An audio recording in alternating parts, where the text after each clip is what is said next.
Ever since the Crimson Moon mutated the city, a nasty virus called mental pollution has been spreading like wildfire, but for our boy Lu Xin, it was just another grueling shift at the office as he dragged his tired bones back home. Inside their cozy apartment, his dad is busy whipping up dinner, his mom is talking business on her phone, and his adorable little sister is munching on snacks while eagerly waiting by the window for her big brother to return. On paper, they look like the ultimate picture-perfect family. Standing right outside the door, Lu Xin freezes up for a split second before finally grabbing his keys to open up. "I am home," he calls out, and his sister instantly lights up with a massive grin. "Big bro, you are back." Lu Xin pulls out a cute stuffed bear he bought just for her. "Here you go, 17, got that plushie you wanted." Clutching the teddy bear tightly, 17 beams with pure joy. "Oh, thanks, bro, I love it." Right then, the bandages on her arms slip off, exposing a gruesome patchwork of stitches covering her entire limb. It is terrifying to even think about what this little girl went through. Just then, his mom wraps up her call and turns to him. "Lu Xin, perfect timing. Keep your sister company for a bit. I need to step out." Sensing her rush, Lu Xin asks, "Is everything okay, Mom? I thought we were all having dinner together." Instead of answering, his mom quietly grabs a sharp pair of scissors from the cabinet, flashing a deeply unsettling smile. "It is nothing major, honey. Just a little misunderstanding with the neighbor next door. I will be right back." Lu Xin wants to stop her since dinner is ready,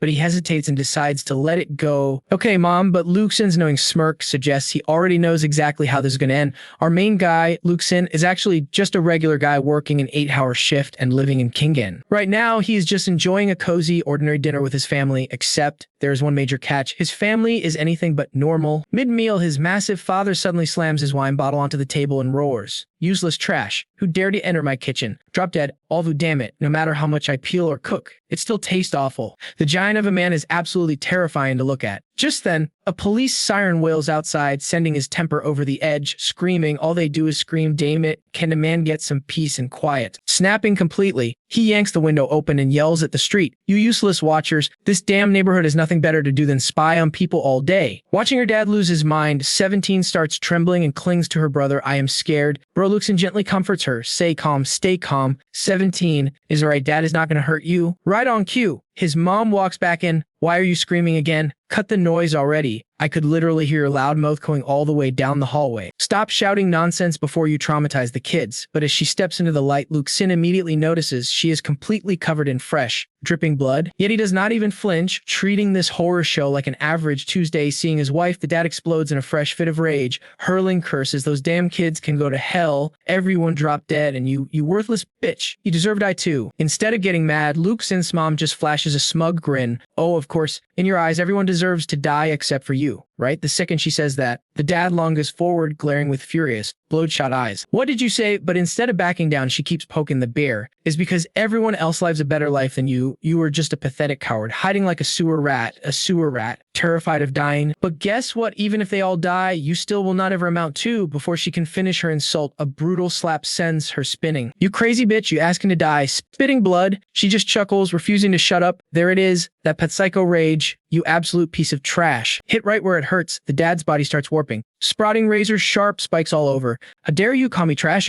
I will tear you apart." His already massive frame swells up, turning into a towering, grotesque monster as brutal punches rain down, tearing flesh and blood apart. 17 clutches her stuffed beer and retreats into the corner, shaking with absolute terror. "Daddy is hitting mommy again," she whispers, but suddenly a manic, twisted grin spreads across her face. This is so much fun. Yes, fun in a flash. The very teddy bear she was cuddling is violently ripped to shreds. Unleashed like a wild beast, 17 scurries up the walls and hangs from the ceiling fan, laughing like a maniac. "This is the best thing ever. I love it." While his entire family spirals into complete madness, Lu Xin just sits there happily eating his dinner. Honestly, in a chaotic world drenched by the red moon, having a complete family is already a major win. But to an outsider, this domestic scene looks entirely different. The apartment is actually dead silent, with Lu Xin completely alone in the room, even though the chaotic traces of multiple people are left behind. Well, that complicates things. This badass woman is Chen Qing, and she's clearly not to be messed with. Her agents feed her constant updates, reporting that the psychic abilities of Subject 13, their current target, have finally surfaced. Out of the shadows, a mysterious man speaks up. So this guy actually has recruitment potential. What kind of threat does he pose? And what is his actual power? Chen Qing reports back, saying we still don't know. Unlike other psycho mutants, he has only shown signs of highly advanced and unstable physical mutations so far. On the surface, he seems totally ordinary, sticking to his daily commute and doing a solid job at work, but his brain gets seriously scrambled sometimes. Intrigued, the man in the shadows grins. "Sounds like a prime asset and easily manipulated. Have we sent a Dreamweaver Weaver into his head to test him yet. Chen Qing lights a cigarette and sighs, yes, but once that dream Weaver entered his mind,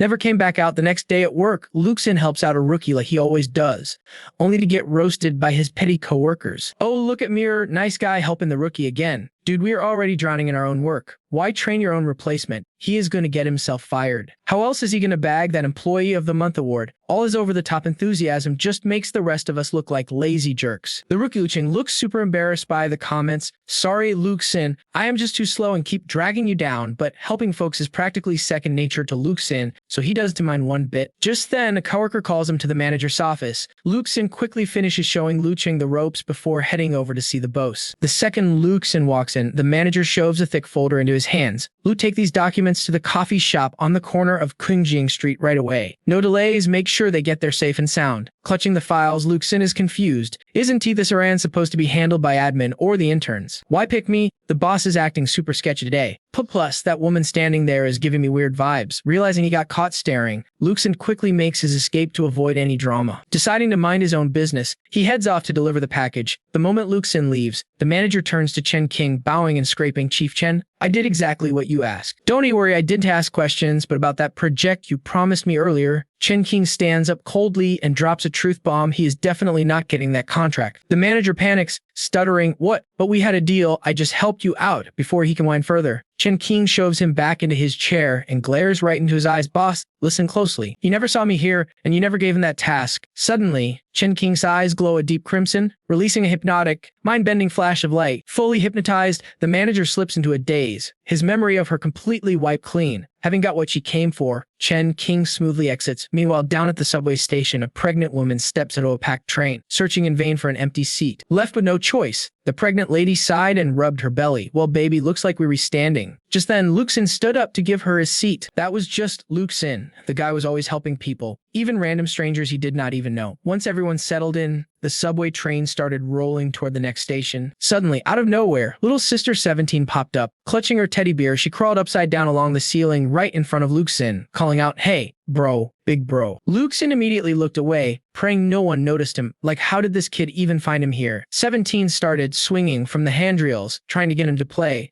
This is awesome. Look at me swing. But with every single swing, the entire subway car rattled so violently it felt like it would fly right off the tracks. The other passengers could not see 17 at all. They just felt the terrifying vibrations and started freaking out. Seeing her brother ignore her, the little girl tilted her head, confused. Bro, why are you ignoring me? It is so much fun. Lu Xin leaned in and whispered under his breath, I cannot look at you or talk to you out here. Okay, people will think I am crazy. Realizing her brother was a total party pooper, 17 got bored and decided to take off. But before she vanished, she leaned close to warn him, watch your back, bro. That place you are going, it is bad news. Before Lu Xin could ask her what she meant, she had already vanished down the aisle. As she went, she could not resist playing annoying little pranks on the clueless passengers nearby. It was pretty clear that even if people could not see 17, she could still mess with them and their stuff. Back with Lu Xin, he had some serious doubts, but he still had a job to finish. His destination was right next to the massive Tropford wall that kept humanity safe. The second he stood in front of the entrance, an intense,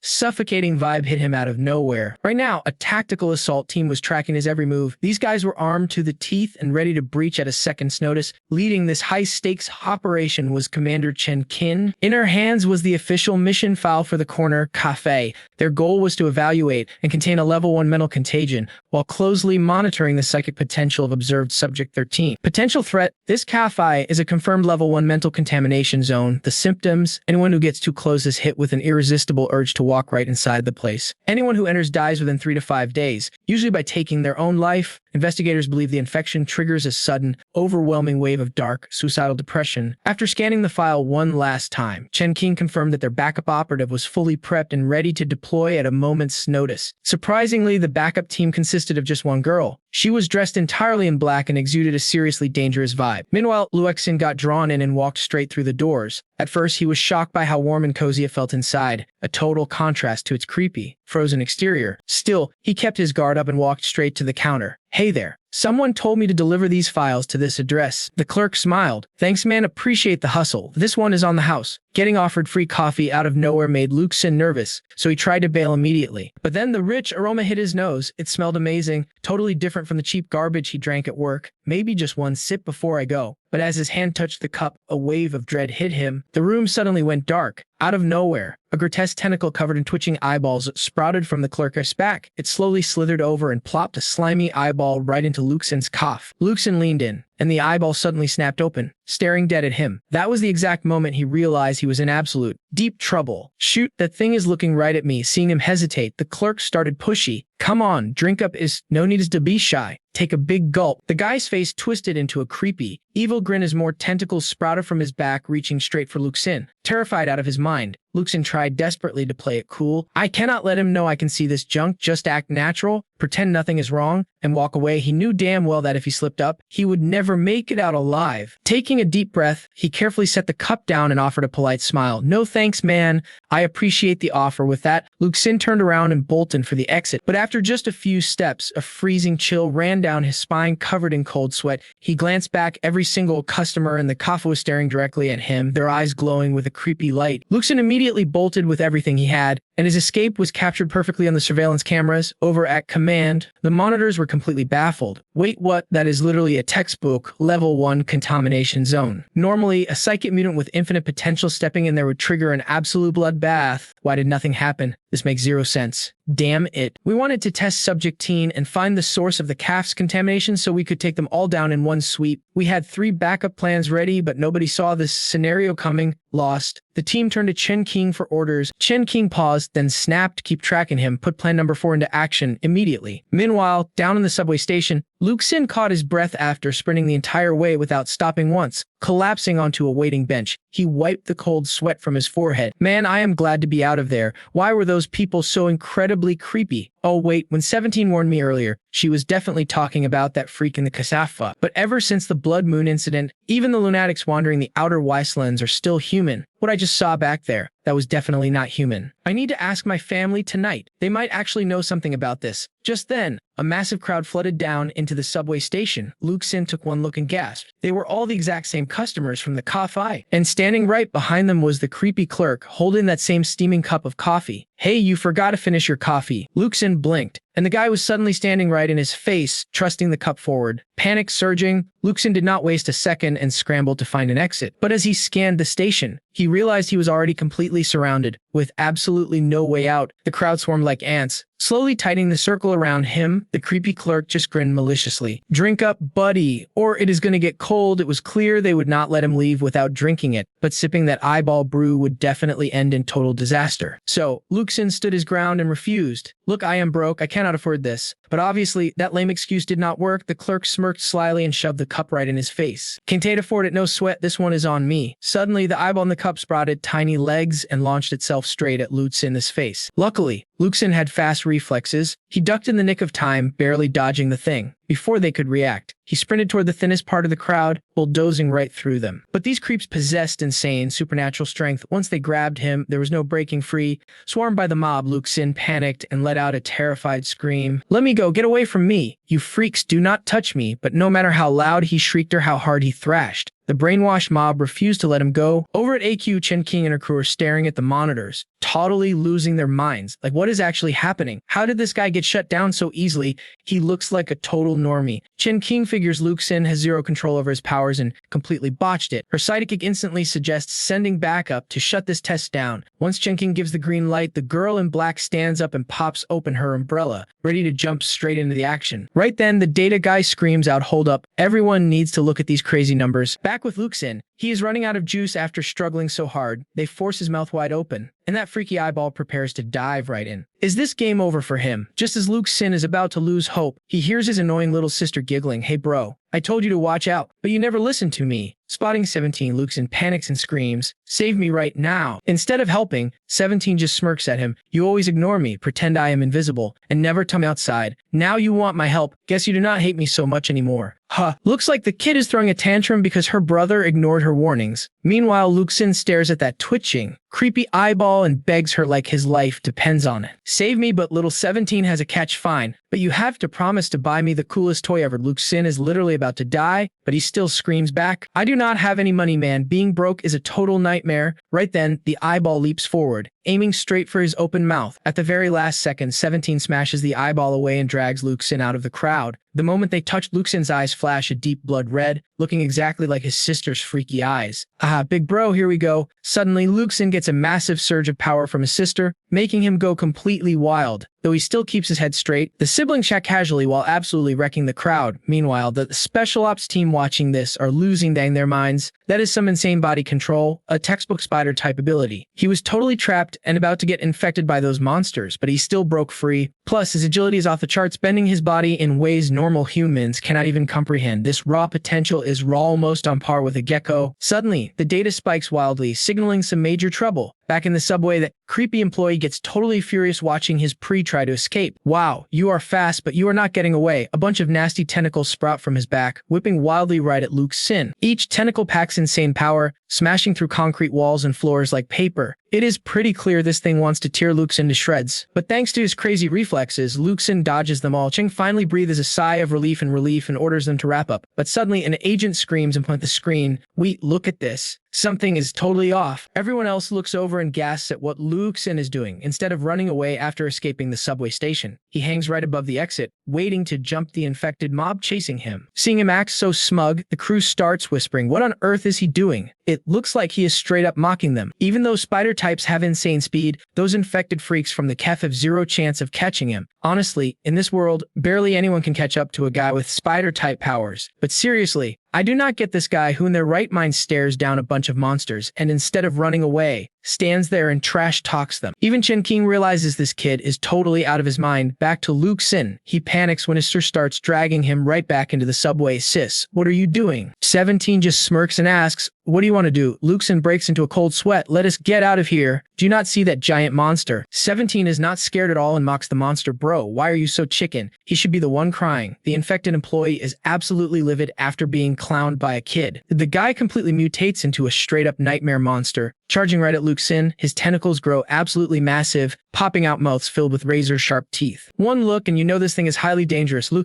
Xin begs his sister to run, but 17 gets super excited. "I am not running. Look how cute it is. I want to play." She grabs Lu Xin and drags him straight toward the beast. But to everyone watching, it looks like Lu Xin has totally lost his mind, charging headfirst at the monster. According to the screens, his mental instability has hit its limit, and a level 1 mental monster has spawned. The tech guy urgently asks Chen Qing if they should send in backup. Chen Qing watches closely, carefully calculating her next move. Normally, an unarmed spider-type mutant stands absolutely zero chance of beating a high-level mental monster like this. Yet, he did not even hesitate to charge straight at it. Looks like she is going to wait and see, only stepping in if things go totally out of control. Back with Lu Xin, he easily dodges every single tentacle strike with his slick moves. He gets right in the face of the employee, grabs his arm, and rips it clean off. To little 17, this brutal fight is just a fun game of tag, but then Chen Qing panics as the screens go black. Oh no, the subway cameras were destroyed by mental force. "Move out now." The strike team gets the call and deploys immediately. Meanwhile, the intense battle between Lu Xin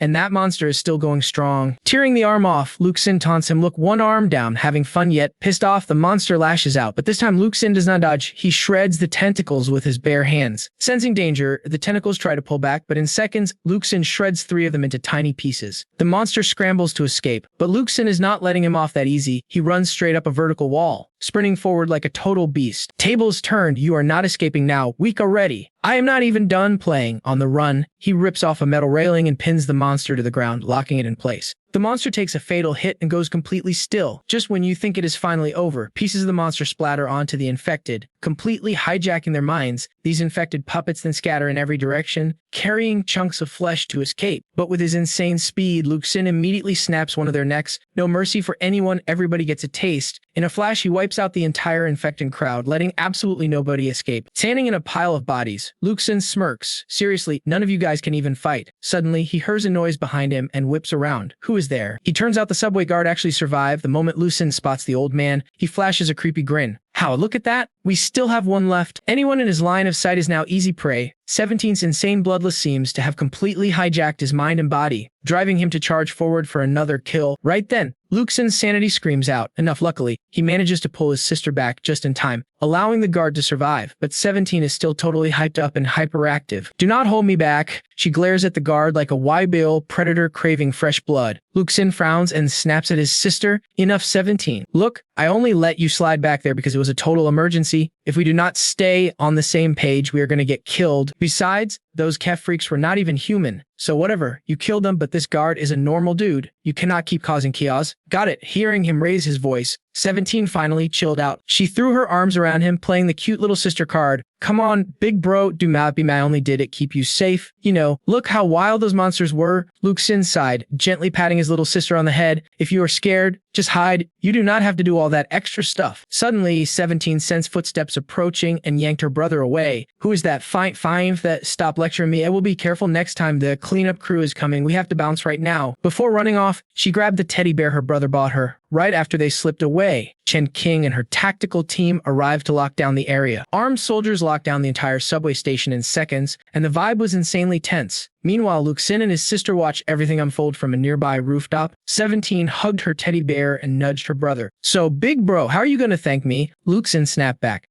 Thank you, honestly, I should be punishing you for this crap. Then, he went dead silent before muttering a quiet thank you. He knew things would have been bad without her. 17 giggled. In that case, you owe me a new toy. Lu Xin just pointed at the beer in her arms. Another toy? You literally just got that one. And it is adorable. 17 squeezed the teddy bear so hard her face turned straight up demonic. No, I want one that screams in agony. The louder the better. Lu Xin totally missed the point, thinking she just wanted some crazy action figure. 17 looked so annoyed she was practically speechless. She stood up ready to ditch him. Whatever, you're just a copycat anyway. I am not playing with you anymore. Seeing his sister literally walking on the power lines, Lu Xin freaked out and asked where she was going. 17 ignored him, offering one last creepy warning. Watch your back, bro. Someone is stalking you. That comment made Lu Xin break out in a cold sweat. Who was targeting me? Talk to me. But since she did not get her new toy, 17 just potted and shut her mouth. He, not telling bye, she waved and skipped along the high-voltage wires like it was a sidewalk. Left completely alone, Lu Xin realized he had absolutely no clue how to get down. From this height, one bad slip would turn him into a human pancake, but out of nowhere, he decided to leap straight toward the fire escape of the opposite building. Seeing those insane gymnastics, it is clear Lu Xin is no ordinary dude.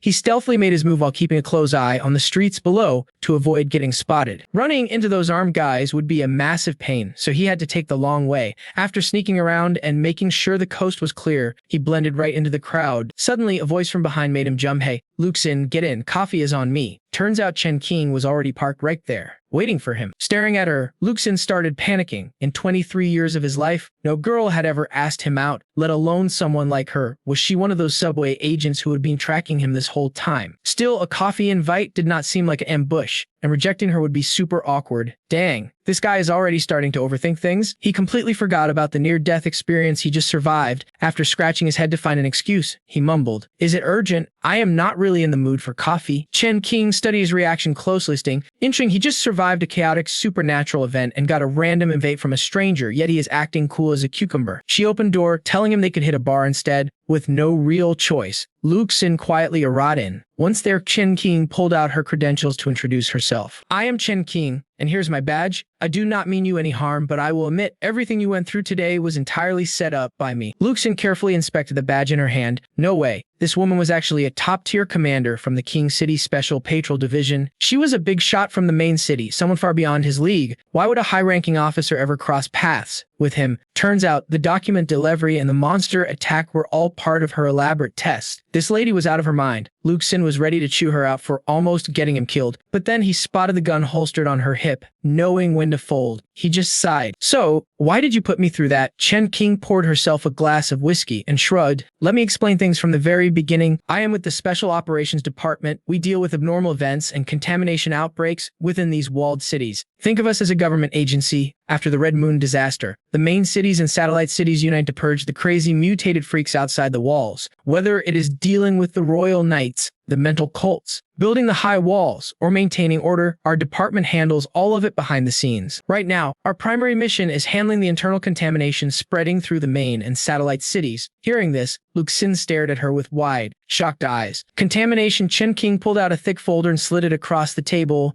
Exactly, it is the creepy, unable stuff that ordinary folks cannot comprehend. Just like that cave incident, see for yourself. Inside the folder was a detailed report on the cave monster, covering its infection rate, stealth evolution path, threat level, and unique traits. It even listed how to kill the thing. Clearly, they had researched this thoroughly. What freaked him out was that this monster was only ranked as a D class. How insane are the higher ranks? Chen Qing lit a cigarette, taking a slow drag before continuing. The Red Moon disaster changed humanity forever. We lucky survivors are forced to hide inside these massive, towering walled cities just to stay alive. But even among the survivors, not everyone stayed sane. There are plenty of people with mental mutations who spread their madness to everyone around them. We call this phenomenon mental contamination. Looking at the files and processing her words, Lu Xin had more questions. Contamination. What kind of contamination is this? And what does it actually do to people? Chen Qing's expression grew dead serious. It makes them sick. Think of it like psychological radioactive fallout. This mental infection radiates outward, infecting everyone nearby and forcing them to develop the exact same symptoms.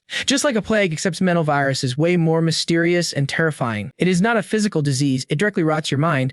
Some infected people fall into deep depression and end their own lives, while others completely lose their minds and violently attack everyone in sight. Some even start talking to inanimate objects or develop bizarre, obsessive thoughts. Simply put, the source of this contamination creates a highly contagious mental illness that spreads like wildfire. On the outside, these infected freaks look completely normal, but on the inside, their minds have warped into something totally alien. The worst part is they do not live outside the walls like the other monsters. They live right beside us, ready to snap and infect anyone at any second. Just snacking. Just look at the cave you were in. There were 37 people there. Every single one of them was deeply infected by that monster. They completely lost their minds, and unfortunately, the only cure for them now is a bullet to the head. Hearing this, Lu Xin completely lost it, yelling, "So all those people are just gonna die? Even if we take out the source monster, there is still no way to save them." Chen Qing stubbed out her cigarette, stood up, and stared him straight in the eyes. Killing the source doesn't magically cure the infected. That spiritual monster is just patient zero. Anyone or anything touched by its influence is now a ticking time bomb, fully capable of spreading the psychic plague. The infected you took down at the subway station were basically contagious cells, but once the host dies, the severely contaminated survivors will panic and scatter everywhere. If even one of them slips away, they will mutate into a new source of infection. By then, the outbreak will spread like wildfire. Hearing this, Lu Xin raised a question. Wait, if that's the case, why didn't the monster just leave an infected host side as a backup clone to resurrect itself whenever? Chen Qing broke it down for him. A level 1 monster isn't a genius. It infects people purely on instinct. The heavily infected hosts are blindly drawn aside. Only when the main body is killed do these backup hosts develop their own consciousness. But by then, the game is already over. Realizing he had just survived a brush with death, Lu Xin pressed further. If it's that insanely dangerous, why did you put me in there? Weren't you worried I'd get infected too? He asked the question, but his eyes were acting sus, glued right to her cleavage. Chen Qing confidently smirked. Same wouldn't he get contaminated? Truth was, he was already infected. Noticing Lu Xin's stunned face, Chen Qing whipped out his secret file. Inside was a massive pile of complex data, past evaluations, photos, and hijras. Absolutely everything about Lu Xin was listed in extreme detail, leaving nothing out. Chen Qing lit another cigarette and took a slow drag before continuing. Ever since the cataclysmic Red Moon event, a select few have unlocked insane mental strength, giving them master-level control over their own bodies, down to every single muscle fiber and bone joint. And you, my friend, are exactly that, a psychic mutant with gifted mental abilities. Our analysis of your powers shows that your primary skill is having hyper-precise mental control over your physical body. In our tactical action squad, we have a guy with a code name who has pushed his body control up to 80%. This level of synchronization gives him absolute freakish strength that regular people cannot even fathom. He can easily dodge bullets and wield any firearm with flawless precision. He can squeeze through a gap as tiny as a cup and crawl right up walls, completely defying gravity. Based on our observations, you have the exact same powers. We call this the spider type. It means you can control every muscle fiber and bone joint with surgical precision action. Just like this insane upgrade grade spikes your speed and reflexes, letting you pull off absolute miracles. With these spider-like skills, your chances of surviving crazy danger skyrocket. Plus, as a natural psychic mutant, you can easily sniff out any sneaky spiritual monsters hiding in the shadows. That makes you a perfect fit for our contamination cleanup ops. Lu Xin fell dead silent, processing everything. A bit later on the bus, he was still staring hard at the thick stack of cash Chen Qing had handed him. Why did that Chen Qing girl just hand me 10,000 yuan? Whatever, new use overthinking. I desperately need this cat. Honestly, I absolutely love having it. By now, the bus pulled to the satellite city station. After walking a short distance, Lu Xin arrived at an orphanage without a second thought. He pushed the door open and walked in like he owned the place. The moment the old security guard saw him, he nodded. Hey, you were here? She's teaching a class right now. It looked like Lu Xin was a regular here. But instead of going inside, he just stood outside, peeking through the window. Inside, a young girl in a wheelchair was laughing and playing with the kids. Suddenly, she sensed a presence, whipping her head toward the glass as someone out there. After waiting a moment with no reply, she turned back to the kids. Huh, guess nobody's there. I could have sworn. Nah, I must be tripping. There's no way it could be him. Outside, Lu Xin had quickly ducked out of sight, avoiding her gaze. They looked so happy, better not crash their party. He just dropped the cash straight into the mailbox. Without a single regret, Lu Xin stuffed the 10,000 yuan he just made into the mailbox. Before walking away, he plucked a beautiful flower and placed it gently on top. Watching him walk away in silence, the guard sighed. You should tell her face to face so she stops working. She always leaves flowers on it. Besides, I worked my butt off growing these flowers, and you keep stealing them. Lu Xin dodged the topic with a grin. Hey, I'll swing by this weekend and buy you a drink, old man. The guard was totally used to his excuses. Forget it, I'll buy the drinks. Ivy's still got plenty of peanuts left. Yeah, this orphanage was clearly his sanctuary. On his walk home, he kept muttering under his breath, man, having cash is the absolute best. I really need it right now. The more green, the better. So many things to pay for, but that woman's intense gaze. He slowly flashed back to their conversation from an hour ago when Chen Qing pitched him a serious offer. You aced this test, and frankly, your skills blew our expectations out of the water. Right now, we desperately need people like you to clean up the contamination outbreaks in Qinggang and southern satellite city. You help us take down a monster, and your reward is 10,000 yuan. For someone like Lu Xin, who only makes 1,000 yuan a month, this was an absolute fortune from heaven. Staring at the cash, he gasped, 10,000? Seriously? Unlike him, Chen Qing was a cucumber, saying relax, you earned every single penny. We actually set up the trap for this spiritual monster beforehand so you had backup. That's why it's only 10,000. Normal, solo missions usually pay around 30,000 yu. Play your cards right with your powers, and you will be swimming in cash. Hearing that, Lu Xin blushed hard. Totally hyped, swimming in cash. God, I love the sound of that. But he let his guard down, and Chen Qing immediately analyzed his reaction. Loves money. Deduct 10% from his stability index. Just then, Lu Xin snapped out of it. Wait a minute. I need to lay some ground rules. I'm definitely curious about what you said, and honestly, I've been hunting for a side hustle, but I gotta keep it real with you. The truth is, I don't actually have any powers. I'm just borrowing them from my sister. She's the one who saved my neck back there. She's always hanging out right next to me. Actually, not just her, my mom and dad are here too. We all live together. Hearing this creepy confession, Chen Qing's blood ran cold.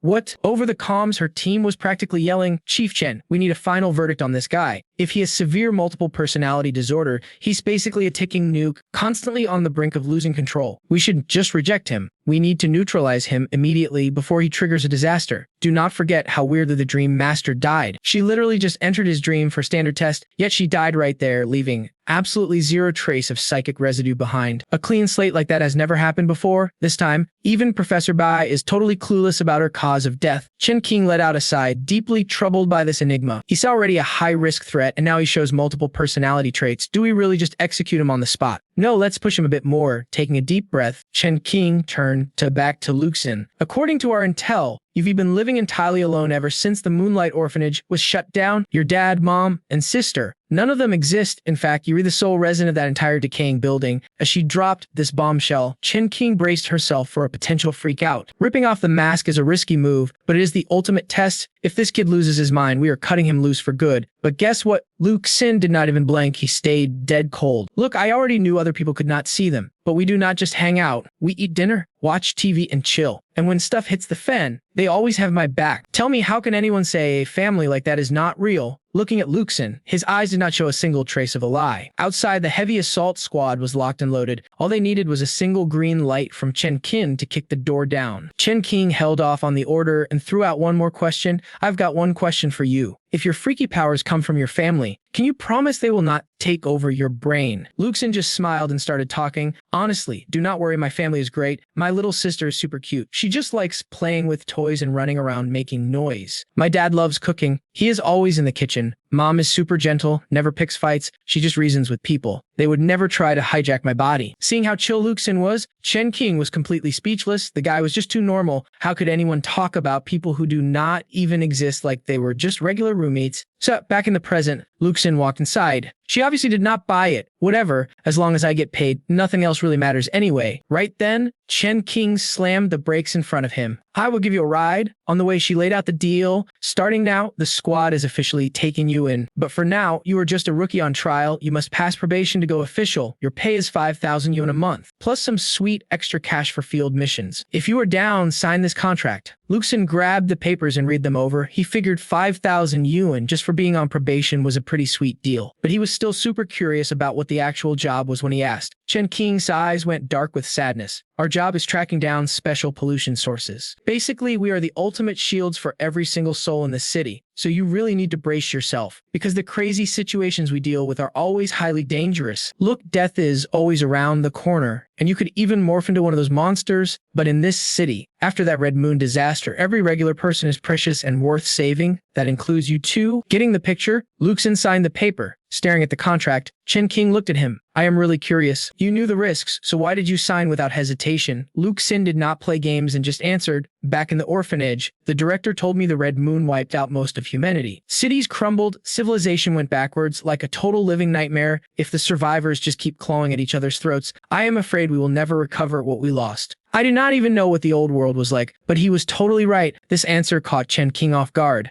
but it definitely brought a small smile to her face. Then she handed Lu Xin a heavy box, warning him that the gear set inside was vital. Spotting a slick handgun inside, Lu Xin froze in shock. Chen Qing quickly broke it down. The phone is for keeping in touch. If anything crazy goes down, I will hit you up on this line. You can reach me here too. Right now, there is only one single number saved in there, and it is mine. Hearing that, Lu Xin instantly blushed like a dork. Wait, only one number. Why does this feel like some rich, bossy lady is sponsoring me? Wild, inappropriate thoughts were already running wild in his head. Chen Qing had to snap her fingers repeatedly to drag him out of his little fantasy. Watching him daze out like that, Chen Qing checked her mental notes on him once more. Nice, he is just a simp. His danger rating can go down a notch. After that, she laid down the final ground rules for him. One more thing. Keeping yourself safe from everyday contamination in your regular life is a super big deal. If trouble finds you, do not randomly spam your powers. Here are 3 recommendations. First, report it to the number 2 city police force. Second, call me directly. Third, use that gun to clear the threat. Hearing this, Lu Xin just blanked out. He had never even thought about doing stuff like that. Dropped off near his apartment, Lu Xin started crunching the numbers. Sure, he did not know when he would go official, but this cash flow was already crazy high. I get 5,000 a month fixed, plus another 1,000, and actual missions of insane bonuses. Taking out a level 1 mental monster pays 30,000, and level 2 pays 300,000. Even just 6,000 is sweet. 500 for food, save the rest. That is 66,000 a year, and 660,000 in 10 years. The orphanage is moving soon anyway, since being too close to the wall is too dangerous. If I buy a big house for everyone, 50 years of saving should easily cover it if I grind and take on more missions. I might stack cash way faster. I need to get promoted to official status right away. If things go smooth,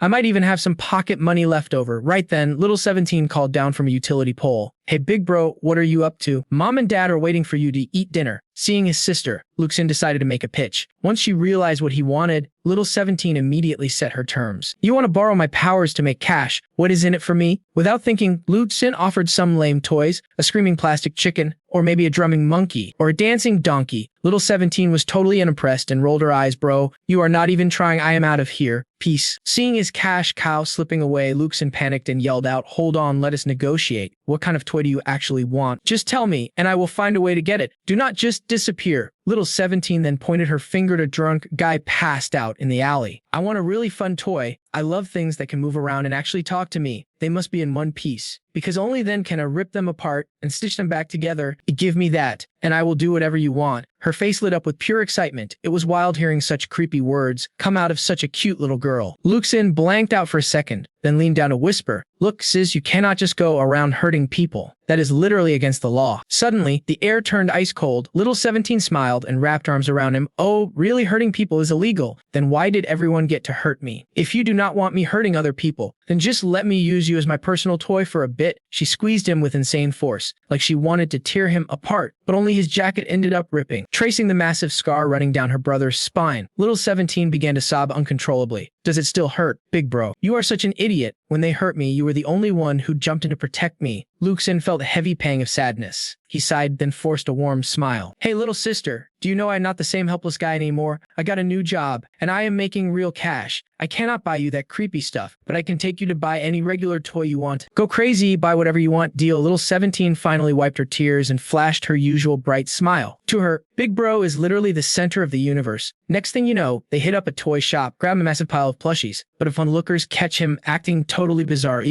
and start talking mad trash. You check this dude out. Is he totally off his rocker or what? Can T even put on clothes right? Is he trying to expose himself or what? Why is a grown man buying all those toys and talking to himself anyway? Instead of getting mad, the siblings troll them back, making those gossiping old ladies absolutely lose their minds. Then they head over to an empty bridge nearby. To keep the party going, sitting right on the edge, she ruthlessly rips the plushies to shreds, grinning wildly. This is so awesome, ha. So many toys. I am so happy, bro. But Lu Xin takes this chance to ask his little sister if he can borrow her freaky powers for his new gig. She stands up, walking slowly toward him. You silly big brother. Do you really not know you can just force use my powers? Lu Xin admits he knows that, but promises he will never, ever use them without her saying it is okay. Those words make her incredibly happy. Honestly, she is looking cute as a button right now. She reaches out her hand, swearing to always show up whenever her big bro needs backup, and Lu Xin makes the exact same vow. He will protect his little sis, even if he has to die trying. Meanwhile, across town, Chen Qing is cruising down the road while listening to a debrief. The files show that ever since the Moonlight Orphanage was rebuilt, Lu Xin has been secretly funding the place. I guess he relates since he was an orphan too, so he feels bad for these kids. But Chief Chen, bringing a classified subject under observation onto the active team is insanely risky. Are you sure about this? Chen Qing snaps back instantly without a single shred of doubt. My mind is made up. I trust my gut. But her assistant still tries to play the voice of reason. Chief Chen, are you being a bit reckless here? At least we should send him to the main city for final testing to figure out how dangerous he gets when he loses control. After all, he is. But before they can finish the sentence, Chen Qing cuts them off and hangs up. They're just a bunch of textbook nerds. Before we prove he is stable, no way we risk bringing him to headquarters. Long story short, they think he is just a schizophrenic psycho, but then again, is anyone we recruit ever normal? Back at Lu Xin's place the next morning, breakfast comes with a side of his dad screaming at his face. Do you even realize those people almost got you killed yesterday? They do not care about your life. They were ready to wipe you out from the very start.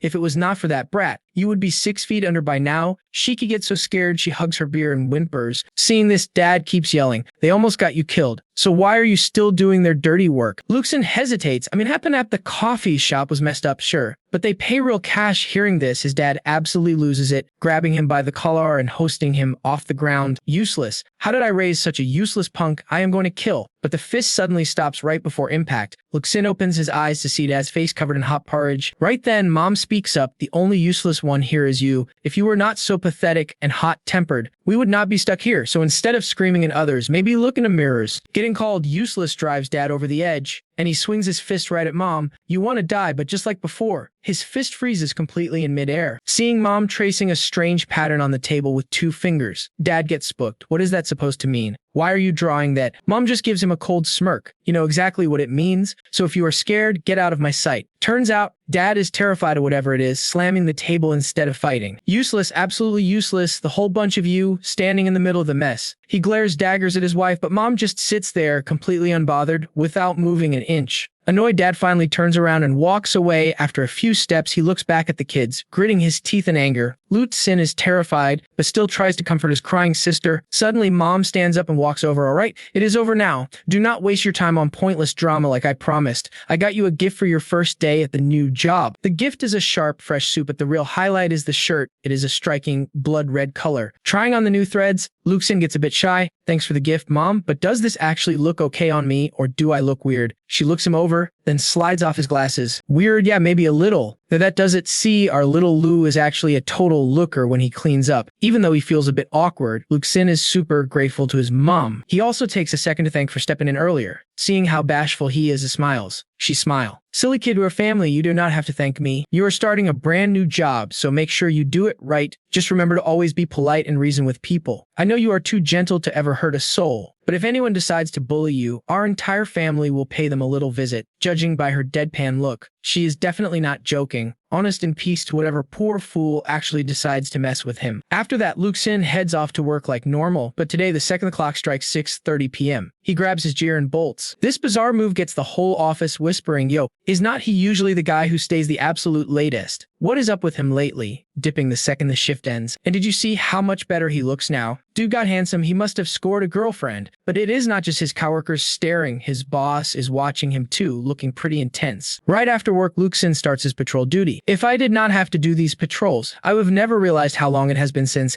I actually looked at this sasity. Ever since the red movers and psyche survivors in these massive walls are living in both light and dark. Some just rush by, totally ignoring everything. Others are just totally lazy, drifting through life day by day. Honestly, for 30 years inside these walls, fame is a thing of the past. Getting enough food to eat is actually the easy part. The real challenge is making life better. After wrapping up his shift, Lu Xin sits down to eat and sighs. The city is massive. Yet, after walking forever, I did not find anything weird. If this place stays totally normal, there is no reason for them to hire me. Will Chief Chen take away my bonus? How else am I supposed to make some extra cash? Shiki eats her ice cream and teases him. Bro, you patrol every single day after work and find absolutely nothing. Keep slacking off and they might just fire you. You know, Lu Xin sighs and decides to head home early to rest up for work. When his sister asks if they are coming back tomorrow, he nods. Of course, after all, I am getting 5,000 yuan as a base salary. If I do a good job, I will get promoted to full-time and pull in tens of thousands. A few days later, his manager calls him into the office. Look, Lu Xin, starting tomorrow, do not bother coming to work. Business is slow, and we cannot afford to keep a big staff anymore. Your work is about the same as Zilu, but his attitude is way better than yours. You have been leaving early, disappear early before your shift even ends. Lu Xin is totally confused. Zilu, you mean Lu Chen? Look, I never bailed early, I just didn't pull free overtime. Boss, give me a break here. Alright, but the manager was already cooking up some lame excuse to kick me out. Look, Yuri, an old timer. I get it, but this company does do freeloaders. We only got one slot per job, so you gotta step up your game and show some hustle. Left with no choice, Lu Xin slunk back to pack up his desk, but guess what? Someone already cleared his stuff out. Right then, the girl at the next desk leaned in. That kid Lu Qing boxed it up for you. He practically moved into your chair hours ago. Honestly, you are way too naive. Dude, I told you before, never teach these rookies all your secret hacks. See that? The punk literally snatched your lunch money. And he is a sneaky one too. He is actually hooking up with the manager's daughter. And that boss is a sly fox. Of course, he's going to keep the sweet gigs for his future family. Just keep this on the down low. Alright, do not tell anyone I spilled. It's a dog-eat-dog world. Man, everyone's struggling. Hearing this, Lu Xin's hand drifted to the gun in his pocket. But then, Chen Qing's warning flashed through his head. Now officially jobless, Lu Xin kicked rocks down the street, wondering if he should hit up Chen Qing. After staring at his screen, he finally pressed the call button. Over at Chen Qing SQ, the second his phone buzzed, the whole room went dead silent and alert. Snatching the receiver, she demanded to know what kind of disaster just went down. Lu Xin stammered, totally clueless on how to break the news, only murmuring that he had a tiny glitch. Chen Qing shot up from her chair, practically screaming, "What glitch? What happened? What's wrong?" The whole squad crowded around the desk, sensing the tense, weird vibes through the phone. Lu Xin panicked and started explaining, "Look, it's just that I leave work on time to patrol the streets. Seriously, I never ditched early. I just finished my work and walk out. But out of nowhere, my boss canned me. When he mentioned troll, the entire strike team froze like statues." Hearing Chen Qing press him, Lu Xin quickly explained, "Yeah, like scanning the blocks for mental monsters, just in case they pop up. Honest to God, I never slacked off on company time. I only go after clocking out. But they still ask me anyway. The boss wants to hand my shift over to his favorite guy." Hearing the whole sob story, Chen Qing rubbed her temples. "You called me for this." The entire tactical squad nearly face-planted. They literally thought a national threat was going down. Chen Qing told him to hang tight and clicked off. Lu Xin let out a massive sigh. If she told him to wait, maybe she could pull some strings. Still, he was feeling pretty depressed about being canned. Just then, Little 17 crawled up. "Bro, you just called that lady. How about I go over there and turn those losers into my little toys?" "Huh? They dared to bully you, so let us just wipe them all out." I bet Mom would totally love to help, and maybe Dad would pitch in too. Seeing his little sister go off the deep end, Lu Xin scrambled to talk her down. "Forget it. No matter how rotten they are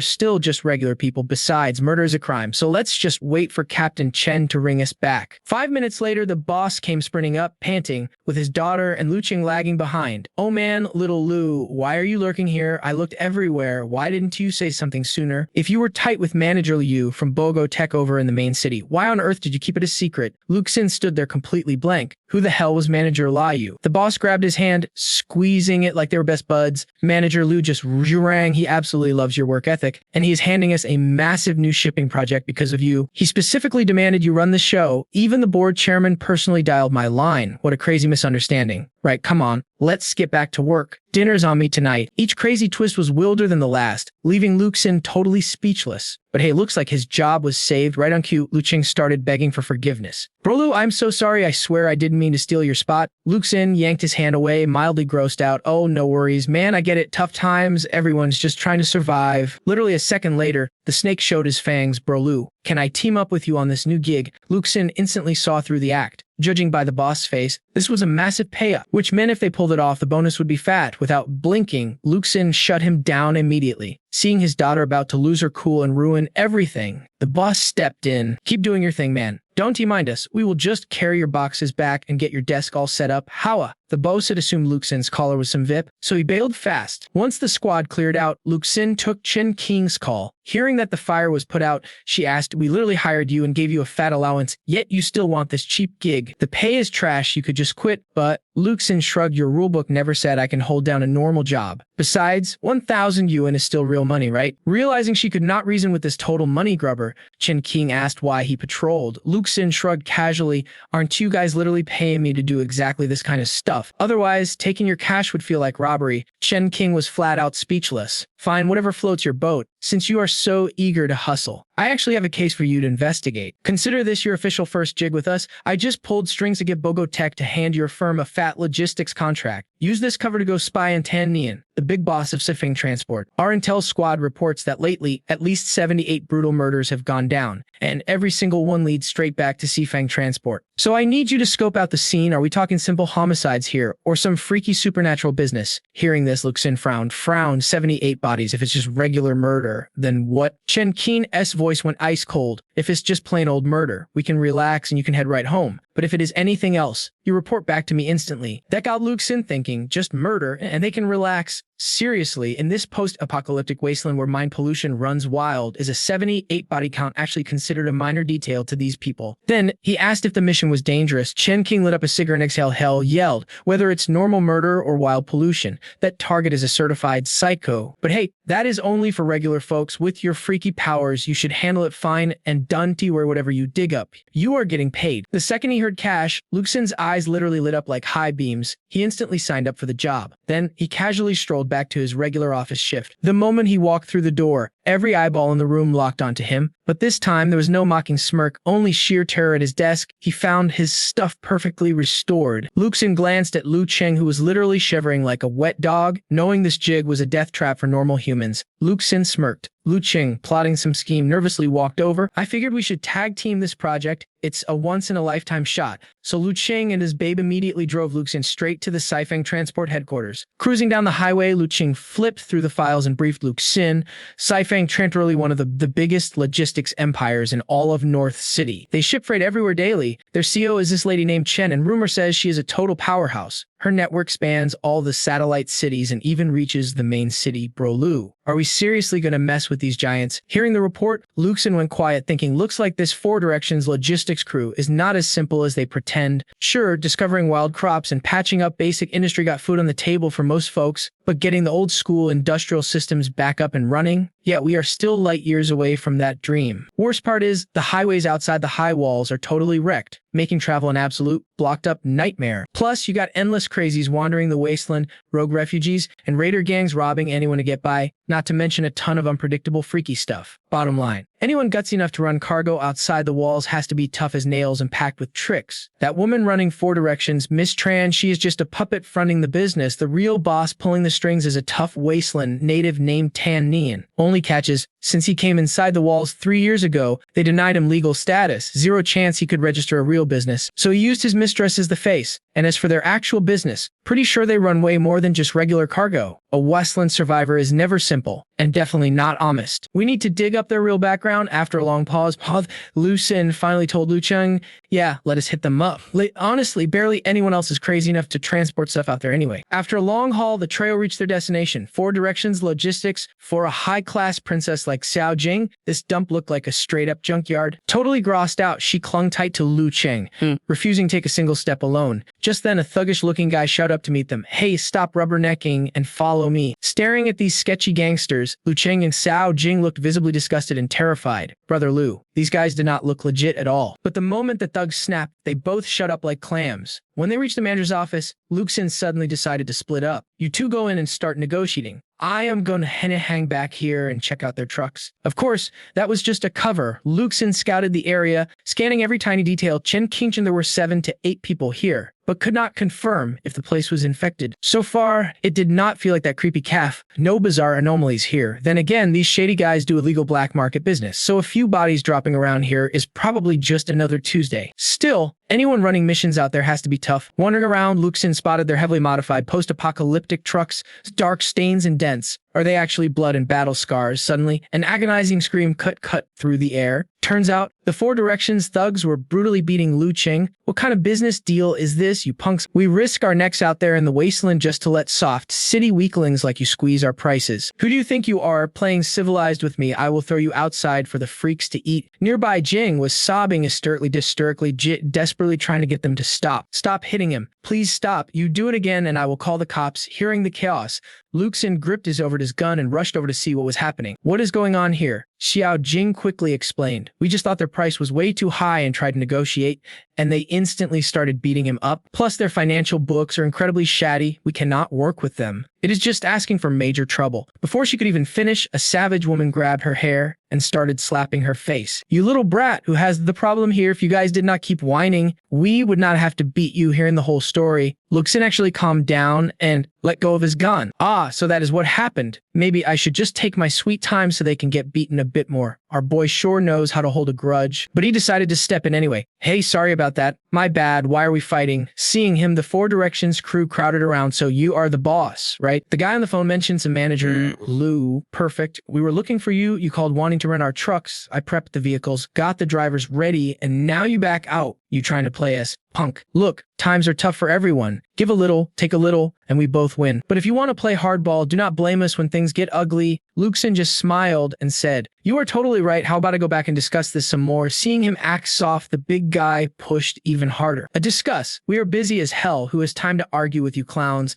Lu Xin stopped playing nice and asked straight up what they wanted. The big guy immediately whipped it out a pre-drafted contract. Sign the contract and hand over the cash so we can get to work. Keeps it simple for everyone. But Lu Xin was no fool. There was zero chance he was signing that. Hearing this, the big guy burst out laughing. Yo, boys, check this out. This manager is way too naive. You guys want to see how hard his skull is? Seeing them try to force a shady deal, Lu Xin immediately pulled his gun and aimed it straight at the big guy. Look, buddy, business has always been about negotiation. You cannot just force people to buy, but instead of backing down, the gang busted out laughing. How? No way a city boy inside these walls actually has a gun. Oh my god, look at him with instead of a toy, have running. They drew their blades and slowly closed in on him. These guys were cold as ice, showing zero fear of the gun in Lu Xin's hand. Suddenly, some punk with a mohawk tried to blindside him from behind. Without hesitating, Lu Xin fed him a lead bullet as a souvenir. The moment the gunshot echoed, the gang's tough attitude vanished, leaving them in absolute terror. He actually shot. That is a real gun, turns out. They thought he was just bluffing with a toy. After freezing the crowd, Lu Xin pointed his barrel straight at Manager Tran. As you can see, this gun is the real deal. Manager Tran quickly ordered her crew to back off. She figured he was just some office slacker, not a guy who would actually pull the trigger. Look, we got guns too. We just were not carrying, so you got the drop on us. Whatever bad luck on our part, we will let you walk away today. Just know, if the cops bust you later, that is on you. But if they do not get you first, we will settle this on the streets. The thugs let Xiao Jing and Lu Qing go, but Lu Xin did not move an inch. I am not leaving.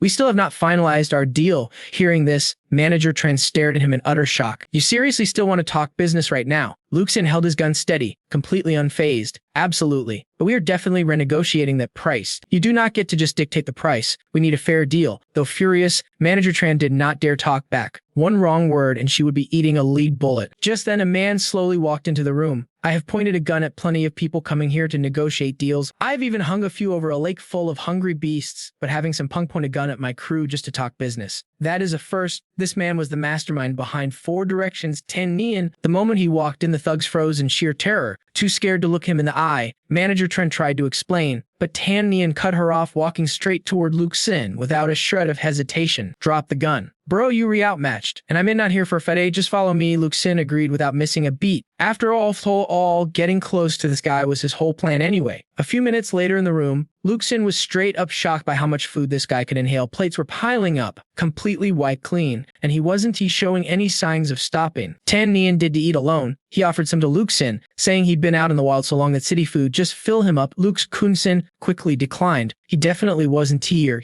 for a free lunch. Sure, the Outlands still face quick food shortages now and then, but a guy with Tan Nian's status shouldn't he be starving, dog? It just didn't make any sense. Chowing down, Tan Nian kept talking, saying he was used to dodging death in the Badlands. He survived real hell. Now he just wanted to eat, sleep, and hook up with girls without worrying they'd pull a landmine out of their underwear to blow him up. Inside these high walls, it's best to keep our heads down and play by the rules. If we both just take a step back, life gets easier for everyone. Don't you think so, man? So spit it out, bro. What are you here for? I've seen plenty of guys carrying guns to do business back in the Badlands, but you look like you've never set foot outside these walls, so quit playing. Who sent you, and what's your game? Lu Xin pulled out Tan Nian's file, ready to cut straight to the chase. You read Tan Nian, right? Have you run into any weird supernatural stuff lately? The second those words left his mouth, Tan Nian completely froze. Are you trying to set me up? Spit it out. What do you want? Talk, or I'll blow your brains out right now. Facing down the barrel, Lu Xin didn't even flinch. Such a wild reaction meant he definitely hit a nerve, but there was nothing to fear. Boss Chen told him to investigate, but never specified how to get the job done. To save time, you've got to use the right approach. Why not just ask him straight up? After a brief pause, Lu Xin snapped, me, man. I'm just here to see if you've run into any trouble lately. Hearing that made Tan Nian lose his mind even more. Investigate me? What? Are you a cop or something? He had no clue little 17 was lurking right behind him, ready to take his head off if he flinched. Tan Nian acted tough, but his mind was about to snap. Lu Xin sensed it and tried to de-escalate. I'm not with the cops, so just chill out. Lu Xin knew he couldn't push this guy any further, or things would get messy real quick. He quietly gave little 17 the signal. On command, she snatched the gun and tossed it right to her brother. Lu Xin caught it effortlessly and instantly popped the magazine out. I'm not trying to bust you, man. I'm just here to see if you've run into any trouble. Shocked by the sneak attack, he finally realized how dangerous the guy in front of him was. How did you do that? Lu Xin shoved the gun in his pocket and smirked. Dante asked, even if I told you, it's not like you could learn it. Can we talk now? Have you experienced anything weird lately? I can jog your memory if you want, like say those recent murder cases. Hit right where it hurt. Tan Nian nervously looked away. This kid looked like a Nave City boy, but his vibe was terrifying. Now that his gun was gone, Tan Nian knew that if he didn't play ball, things were going to end badly. Having no choice, Tan Nian slammed his fist on the table and yelled, I knew it. I knew someone else had to know about this. I may not the only one seeing things. I don't know who you're working for, but yeah, it's happening. People are coming after me for revenge, but it's not normal payback. The stuff they say is completely insane. It started 14 days ago. Look, I don't care if you know my business. Isn't he just moving cargo? I do shoddy side jobs, and even the cops know about it. Everything started the day of that package deal. I was trading with old Thoi over in West City. That bastard, Thoi Ong, dealt in this stuff, and we worked together a few times before, but that day, the idiot actually showed up completely alone. He must have thought I was some saint. There was no way I'd pass up that opportunity. So I just whacked him on the spot. I took the package, which was worth tens of thousands of dollars. As for old Thoi's body, I chopped it up into pieces and fed it straight to the dogs. I thought that was the end of it, but a day later, this random woman shows up. I didn't even know her, but she claimed she was Thoi Ong and called me a dirty backstabber and demanded I pay with my life and hand over the stash. Hearing this, Lu Xin felt things were finally getting interesting. It was like listening to a late-night horror story. Then Tan Nian kept going with his tale. I had no idea what her deal was. I just figured she was Thoi Ong's mistress.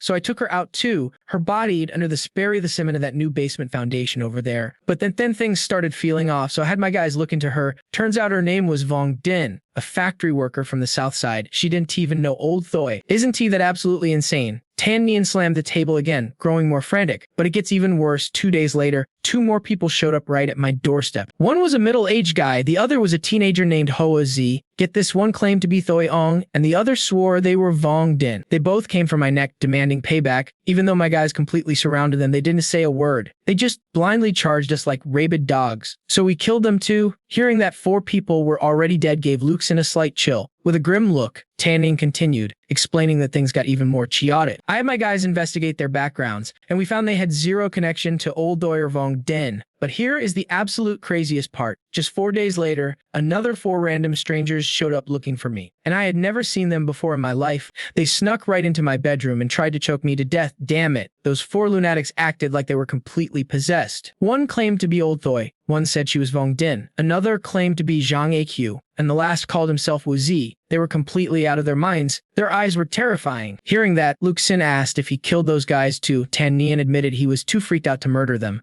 so he just locked them up instead. But halfway through his sentence, he trailed off, lost for words. Realizing he could explain Lu Xin it, he decided to show him to a heavy iron door and slowly creak it open. The second the door opened, a rancid stench hit them. In the center of the room was a deep pit filled with rotting, putrid corpses. Staring at the horrific sight, Lu Xin calmly asked if that was human flesh. Tan Nian was blown away by how chill the kid was and stammered, "Bro, you aren't acting scared at all. We were the ones crapping our pants, damn it." When those 4 burst into my place, they scared the living daylights out of me. This whole thing was so bizarre that I didn't dare kill them. I just locked them up here, hoping to interrogate them and find out who was messing with me. But I never expected what happened next. Damn it, they were absolute maniacs. Before I could even start questioning them, they began ripping each other apart. Can you even picture that? They were human beings, but they acted exactly like a pack of rabid dogs, biting and tearing at each other, and they weren't just biting. They were literally eating each other alive. Some of them had their guts spilling out, totally mangled, and man, I just couldn't watch them suffer. So I pulled my gun and finished them off. That was my first time ever shooting a human being. But honestly, it felt like I was doing them a massive favor. Hearing that made Lu Xin lock up in deep thought. If all this freaky stuff was actually going down, then that old Choi guy had to be patient zero. There was definitely a pattern to this madness. Day 1, 1 vengeful creep shows up. Day 2, 2 of them. There are 4, it is doubling every single time. That made him freak out. How long has it been since they first raided this place? Tan Nian said it had already been 7 days. Lu Xin started biting his nails in sheer panic. If his math was right, tomorrow 8 psychos were coming for blood. Sensing things were going straight south, Lu Xin whipped out his phone to call Chen Qing. But before he could even dial, a cold blade was pressed hard against his throat. "Listen, homie, I have handled plenty of tough guys, and this crap does not scare me. I do not care if it is 4, 8, or a dozen of them. Worst case, I ditch this trash city and live like a king somewhere else. But do not think you can set me up. You might have 2 guns, but my boys are waiting outside. If things go sideways, you are not walking out alive either." Lu Xin did not even flinch, dropping a cold warning right back. "I will definitely get away, but that is not the real issue here. You are not scared of 4 or 8. What about 16? And does old Choi know your address?" Hearing that, Tan Nian finally started to lose his stammering. "Why are you asking me that?" Lu Xin kept pressing. "You said they came here first, but by the 3rd time they tracked you straight to your actual home, right? Ever think that maybe no matter where you run, they will find you?" Tan Nian choked on his words, yelling in pure terror. How Luke's not even possible? Is not Doan laying down the cold, hard truth? All of this is totally messed up, so who knows what is coming next? A few guys might be easy to handle, but if their numbers keep doubling like crazy, can you really survive that? Theoretically, what if one day the entire world is out to hunt you down? Plus, these freaks do not feel pain, they do not fear death, and they will track you down anywhere on Earth. Basically, they will not stop until you are dead. Even after hearing all that, Tan Nian stayed stubborn, muttering, "But all my businesses are super shady. If I call the cops, I am headed straight to a forced labor camp." Lu Xin cut him off. "A labor camp is way better than dying, or getting eaten alive like those poor souls in the pit behind you." Finally, Tan Nian dropped his knife, sighing, "Fine, I trust you." Honestly, did he even have a choice? Right after, Lu Xin dialed Chen Qing to report the crazy situation. Over at the special action base, Chen Qing picked up and gasped, "Wow, you got a lead already? Solid work. This is definitely a mental pollution case. I will get the pollution containment squad to back you up immediately. A 3-man unit is heading your way to meet up, and they are seasoned pros, but remember, you are the actual spiritual mutant here. Sometimes their training is nothing compared to your raw gut instincts. So you are calling the shots on this investigation." Lu Xin heard this and kept his cool, replying with a simple, "Got it, I am on it, so, Chief Chen, about my feet." But before he could finish, the line went dead. Lu Xin rubbed his head, totally drained. They had not even discussed his payout yet. Man, is this what being a corporate slave feels like? Half an hour later, a slick black armored truck pulled up, and 2 incredibly serious dudes stepped out in perfect sync. The leader stepped forward. "Mr. Lu Xin, we are Pollution Team 2, ordered by Colonel Chen to assist you.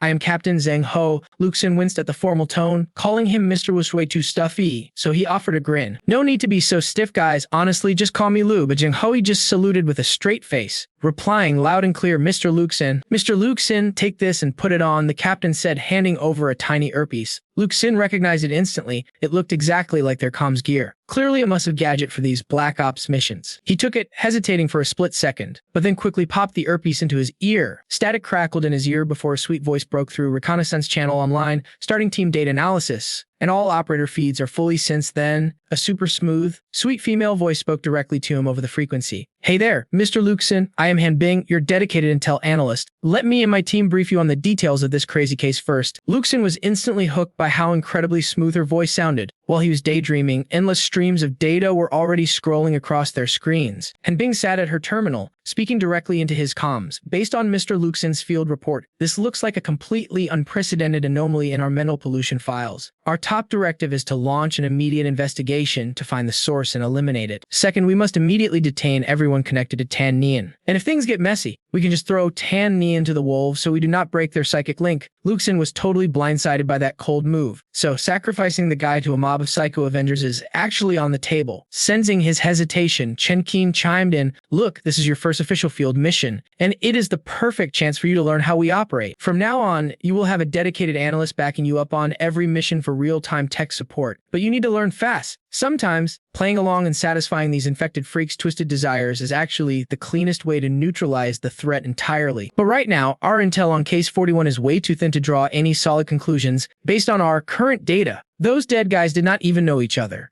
They only became crazed Avengers after getting infected, which means their daily paths definitely crossed at some point." Han Bing chimed back in, "That shared location is definitely patient zero for this whole mess. I suggest we deploy more scouts to dig into their backgrounds." Lu Xin frowned and interrupted, "A full background check. How long is it going to take? Hard to say. This area is a total maze, and tons of spots have zero security cameras, which makes tracking them a nightmare." Lu Xin sighed, "Look, I do not doubt your crew, but is there any faster way to handle this? Tomorrow is already day 8, and if the pattern holds, we are about to get hit by a massive wave of newly infected freaks." Chen Qing totally agreed with him. "I am with Lu on this. Speed is absolutely everything when containing these crazy outbreaks. If our current plans are too slow, let us narrow our search and target Toy Vong, our very first infected victim." Chen Qing immediately barked into his headset, "All units, listen up. Our primary target is Choi Vong. Keep your eyes peeled on crime scenes or crowded spots, track them down and move out right now." The crew gave a quick nod of acknowledgement. Up above, the moon glowed a creepy, blood-red color that felt totally ominous. A few hours later, their armored truck rolled out again, heading deep into some creepy, abandoned industrial district. Han Bing spoke up, sounding dead serious. "Based on where Choi Vong was killed, using the abandoned Southern Industrial Park as our center point, we have mapped out 4 potential hotspots, including the old soap factory,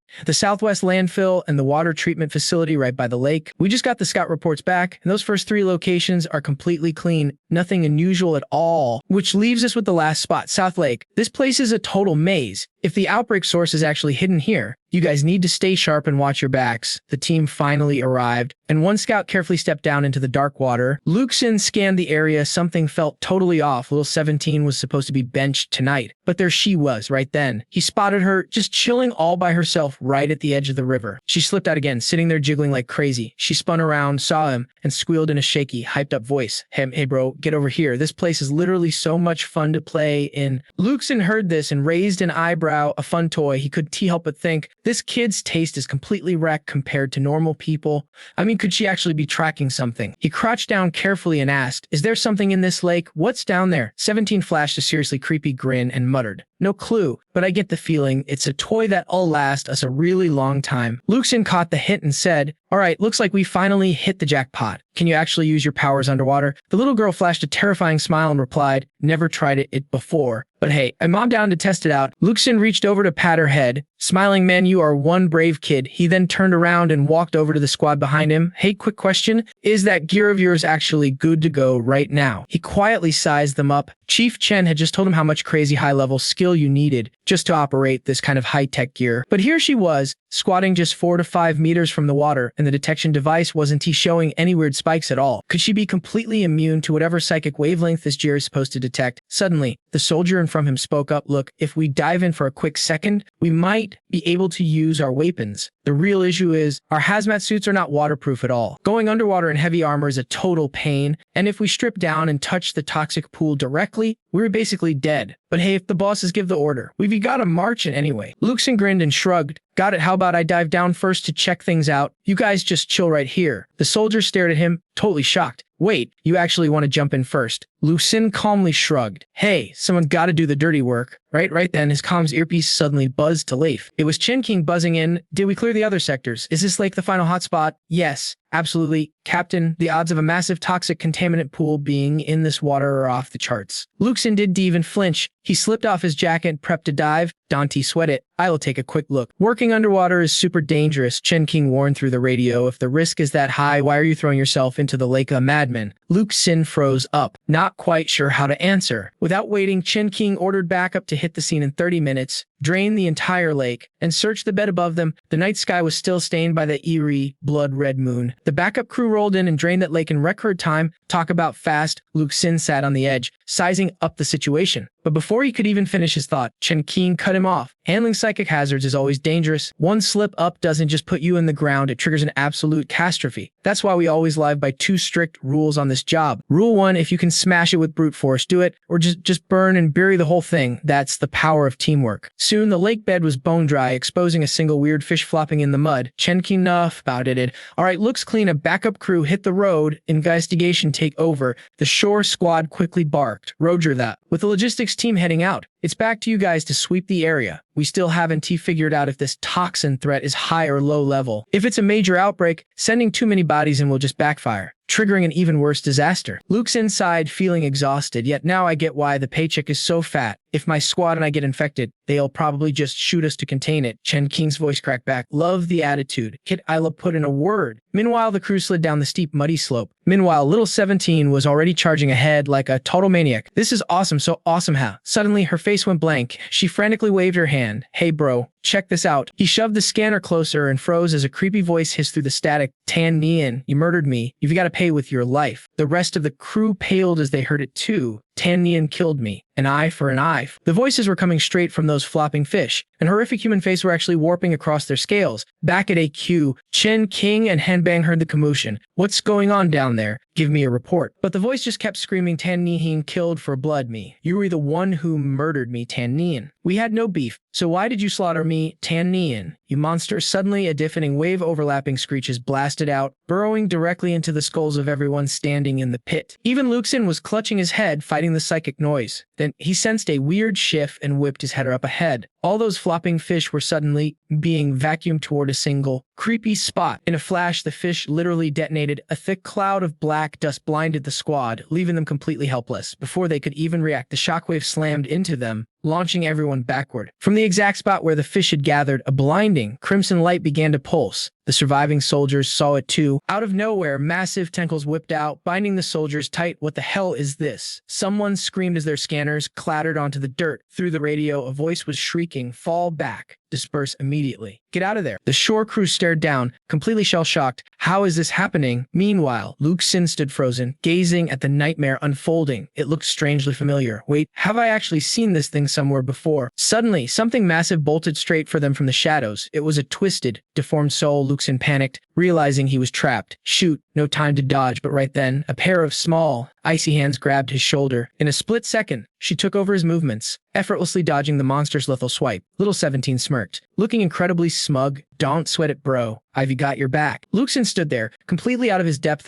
Thanks, but we've still got a major problem. Nearby, the soldiers trapped in those fleshy, human-faced tentacles were thrashing wildly, completely unable to break free. Hanbang immediately recognized the signature. It's a massive psychic attack. Sensors show a spike equivalent to at least 200 high-level mental energy bursts going off at once. We've got a confirmed psychic entity on site. A mental outbreak is underway. Contamination level is moderate, but the hazard rating is extremely high. Hearing the report, Chen Qing screamed into his mic. Lu Xin pulled back immediately, get the investigation team out of there, but the trapped soldiers couldn't budge an inch. Realizing they were done for, they desperately yelled, "Get away from us, run." Suddenly, a hail of bullets tore through the air, heading straight for Lu Xin, but he effortlessly dodged every single round with mind-blowing, superhuman speed. The bullets couldn't even graze him at that speed. The two of them quickly ducked behind a massive boulder on the comms. Henbang kept reporting, "The target is beyond a tier 1 threat. 3 of our hazmat-suited squad are already infected. All remaining units, fall back." Chen Qing barked, "I agree. Also, prep the heavy chopper immediately. I am heading to the scene." "I'm on my way, Lu Xin. Retreat now. Get everyone back 500 meters. But on the other end, Lu Xin's voice came through cold and flat. "I can leave." Chen Qing nearly choked. "You say what now?" Lu Xin stood his ground, repeating himself clearly. "3 of our soldiers are still trapped down there. They are not infected yet. Just paralyzed. I'm going back for them. No use running anyway, so I will go deal them myself." Hearing this, Henbang shrieked, "Bro, wait. Don't tell me you mean..." Chen Qing cut them off before they could even argue. "No, it is way too dangerous." Sitting next to him, 17 piped up, "Hey bro, let me tag along." Lupton smirked, totally down with the idea, and shrugged, "Sure. Why not?" Just like that, the dynamic duo teamed up and blasted straight toward the chaotic front line. Meanwhile, the poor souls being mind-controlled over on the side were completely losing their minds and just seconds away from breaking down completely. The heavy assault rifle in his hands started spitting absolute fire, but the target was him. At his insane top speed, those incoming bullets looked like a joke, literally a kid's obstacle course. He casually dodged every single shot with a slight tilt of his body, but deep down, he knew this still was not fast enough. With little 17 piggybacking on him, Lupton charged straight ahead. He got a solid foothold and launched himself high into the air, shocking the creepy creatures by suddenly flying right up to their eye level. When he reached for the soldiers, they screamed in terror, begging him not to kill them. But Lupton had other plans. Instead of hurting them, he reached right past and grabbed that nasty tentacle behind them by the throat. In a flash, he ripped the monster wide open and hauled the soldier to safety. His moves were insanely fast and clean. Blink and you would miss it. Just like that, the entire squad was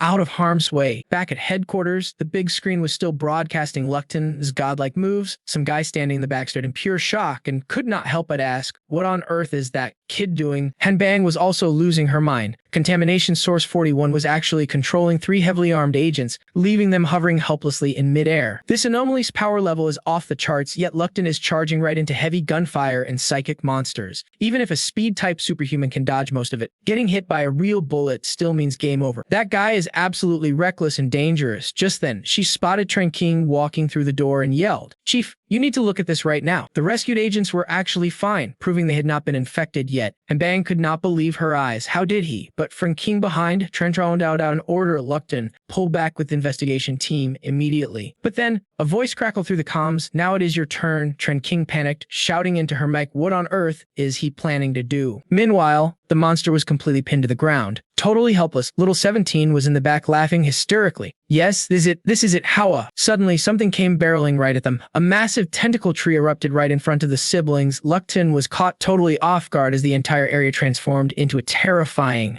desolate wasteland in a split second. Dozens of creepy, human-like figures crafted from the tree's branches sprouted up, launching a storm that rushed straight toward them. Lupton smirked at the chaotic scene, chuckling to himself, "Well, aren't we feeling enthusiastic today?" He immediately used his insane footwork to leap in another direction, easily dodging the attack of a clone diving straight at him. He was caught in the spotlight from above as it scanned the area. Of course, the command senders saw those freakish things pop up, especially that massive tree. The panicked crew stared at the screen and asked, "What on earth is that thing anyway?" Unleashing his maximum speed, Lupton zipped past the endless horde of wooden puppets. He closed the gap on one of them in a flash and casually snapped its arm like a dry twig. Another clone tried to sneak attack from behind, but got instantly shut down with a brutal chokehold. Speaking in a trance-like state, Lupton murmured to himself, "If these shadows surround you, you are the first one out of luck. But since I am blocking them, they are the ones who are screwed." He knew these puppets were just the giant tree's primary attack method, but for some reason they felt oddly familiar to him. Lupton glanced over his shoulder and said, "But none of that matters right now, Sis. The stage is all yours," a voice replied. "Sure thing." Over at the Qinggang Special Contamination Unit, field agents radioed in, reporting that they were spotting creepy, human-like monster shadows all over the place. Was the shadow up on that trellis the same guy who came to get revenge on Tan Nian? The ringleader's actual corpse was destroyed, but this monster swallowed and merged with their spiritual body. So those guys trying to get revenge on Tan Nian were just infected puppets. This massive tree right here is the actual host and source of these psychic monsters. And Bang stared up at the big monitors and asked, "So what is Lupton doing now?" Chen Qing, standing right next to her, replied, "He is handling the contamination in his own unique way. Hearing this made Hinbang even more anxious. The target is confirmed as a Class 1 psychic anomaly, but we are still not sure if it has reached Class 2 yet. Judging by the way they actively attacked and infected our field agents, we can assume they definitely have some sort of intent, but even draining the entire lake did not trigger it at all, which means its consciousness is still pretty low. A monster growing like this cannot have high intelligence. So why did it target Tan Nian in the first place? Chen Qing expertly analyzed the situation, saying, this psychic contamination was triggered because someone was seeking revenge on Tan Nian. So the first guy who sought revenge,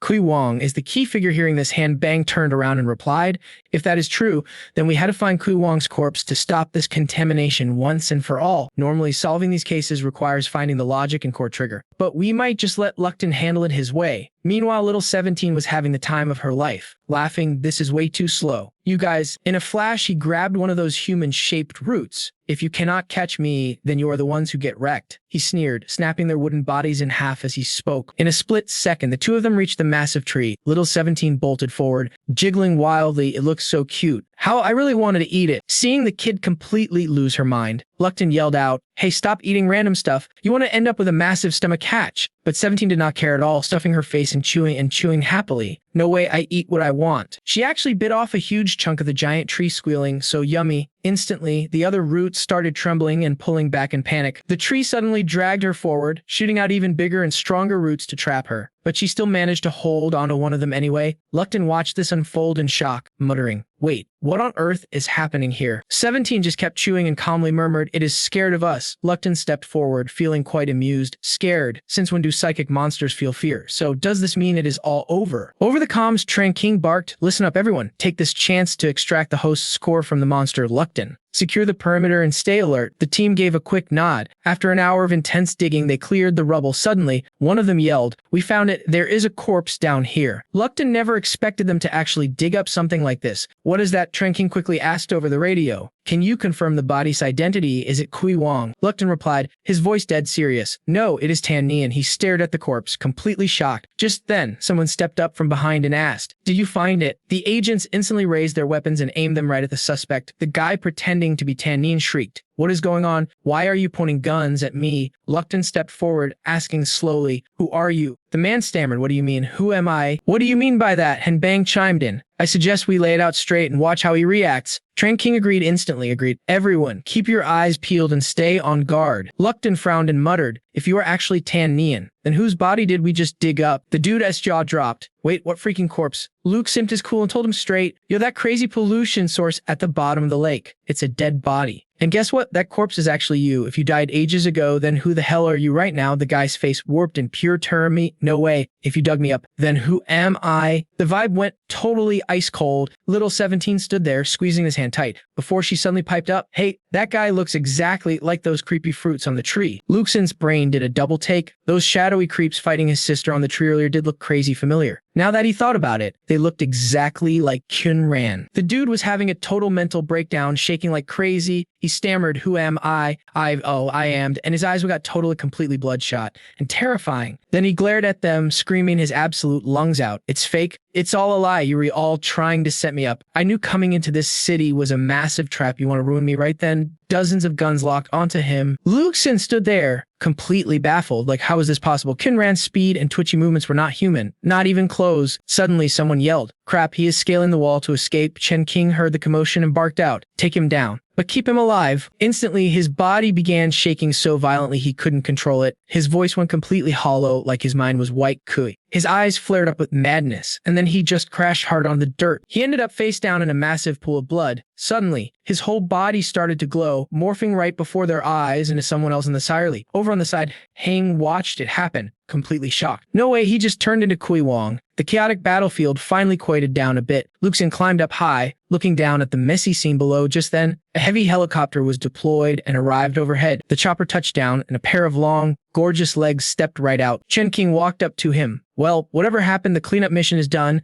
I mean, getting you a sweet bonus. Lu Xin turned around to ask, but what about? Chen Qing cut in. Experts are coming to analyze all of this. We run into unexplainable stuff all the time on these cases, but as long as we bag the key players and investigate, we usually crack it. Honestly, though, right now we've got absolutely zero clues. I just read the full incident report. Did you guys seriously hear the fish talking back there? Lu Xin thought back and grunted in agreement. I mean, they definitely heard those fish shrieking with pure, raw-hattered. Chen Qing sighed. Fish can tea talk. The video had zero audio of that, so you were definitely hallucinating from the psychic pollution.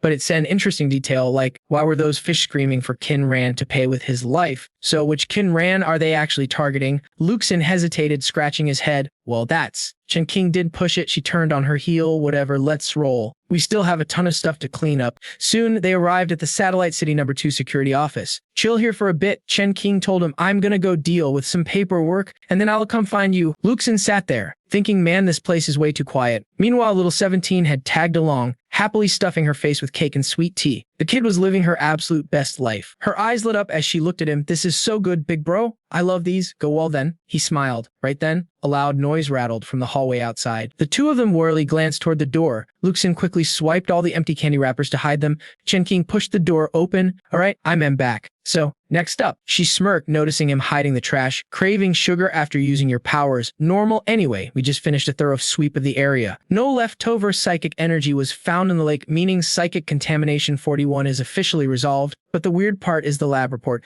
The corpse of Qinggang, which we recovered earlier, matches perfectly with Qingrang's profile. It's a perfect match for contamination source 41. There are still some massive question marks, but at least nobody else is getting hurt. Lu Xin smiled. Well, that's awesome. Chen Qing sat down, quietly sizing up the teenager sitting across from her. Right now, he looked nothing like the badass who wrecked that psychic monster. She slid a thick stack of files over. Look, a separate research team is handling the details on contamination 41. Our job right now is to thoroughly debrief on how we handled this mess. Normally, we gotta crack the core logic and find the anchor of the contamination before we can neutralize it, but this time, we didn't find either of those things. Yet you still shut it down. So do you have some hidden superpower? Because honestly, there's no way a regular agent could wipe out a threat with almost 200 units of psychic energy. Chen Qing laid out her theory. Our last evaluation showed you are a spider-type rank. See, your neural level usually sits around 100, and your previous psychic fluctuations never crossed 50. Usually, a psychic's neural activity spikes way higher than normal when they go face-to-face with active contamination. That is exactly why we almost never let a psychic agent solo a contamination zone. We usually play it safe, solving the puzzle and finding the core anchor. But not you. You just straight up brute force the source. Case 36 was wild enough, but now you did again. Wiping out 41 like that is insanely direct and violent. It's totally unheard of. Lu Xin shrugged casually. Well, here's the thing. I didn't actually do it. Both times, it was my little sister. He picked up a few crumbs from the table. See, she ate these. Chen Qing stared at him, dead serious. Okay, so where is she right now? Lu Xin pointed his finger right above her. She is sitting on your head, literally smiling at you right now. Little 17 was dangling there like a creepy horror movie ghost. But Chen Qing saw absolutely nothing. She frowned, wondering if this kid was playing a joke. She let out a sigh. Whatever, forget it. Let's move on from that. What I am actually curious about is why you ignored my direct order to fall back. Why did you attack that tree?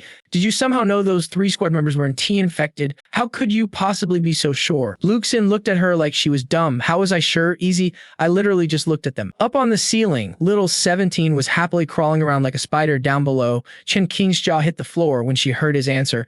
Wait, you retelling me you just saw it?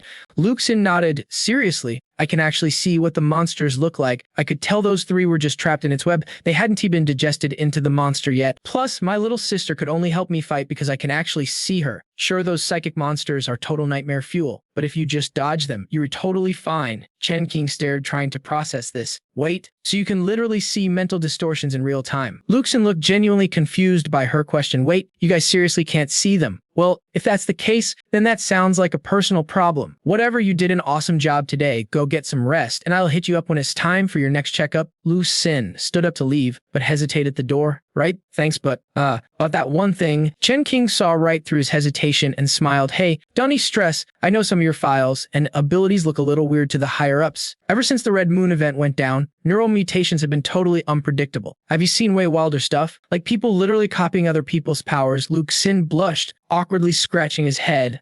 Actually, that's cool, but I was just wondering when my paycheck clears. Chen Than looked at him like he was from outer space, but she just shrugged and said, Don't sweat it. The cash is hitting your account soon. The heavy door clicked shut again. 17 walked right beside him with a major scowl on her face. She muttered, Hey bro, a bunch of really shady looking people were giving you the evil eye back there. It was super creepy. And those freaky, glitched-out girls, they were totally whispering about you too. Lu Xin quickly gestured for the kid to keep it down. Hush now. All right, don't say another word. They are paying us good money. Just like that, the whole room fell dead silent again. Meanwhile, Chen Than slumped in her chair, totally exhausted. Lu Xin can literally see the pollution sources. How did she not notice this before? The more insane his powers get, the higher the risk of him completely losing control and going wild. Right then, a crowd of weird, glitched-out figures made of scrambled images materialized out of thin air. A bald old dude piped up, "This Lu Xin kid is something else, huh? He doesn't just see the freaking threats. He actually breaks down the pros and cons to handle 3,000 minds here. His neural level must be off the charts. My preliminary guess is it is easily over 300. Just then, an old guy with a thick black beard cut in. This meeting isn't some science fair for you to debate research. The main point is recruiting a highly dangerous mutant. Chen then snapped back from her seat. What are you talking about? He did awesome day, which you'd awesome today. Really did he break? But the old dude just kept arguing. But anyone with eyes can see his mental state is completely messed up. He is showing severe signs of schizophrenia and a massive split personality disorder. Have you even considered what happens if he snaps? A ticking time bomb like him could destroy Satellite 2, or even wipe out the entire main city. Chen Than glared right back at him and snapped, "So what's your genius plan then?" He laid out his plan. For a guy like him, we need constant monitoring and tight control. I would gladly throw cash at him to keep him supported. But I really do not want anywhere near these intense mental contamination cases. He is a totally unstable patient. Chen Than lost her temper and fired back. Keep watching and controlling him. Do you ever stop to think that treating him like a prisoner might actually piss him off and make him lose control? And who is going to take the blame for that? Plus, that unstable patient just saved our entire city from a massive disaster. Just then, a blurry holographic figure sitting right in the middle of the table spoke up. The deputy minister's concerns are actually valid. The risk with this kid is huge, and keeping him in check is incredibly difficult. In fact, his neural level might be way higher than any of us can even imagine.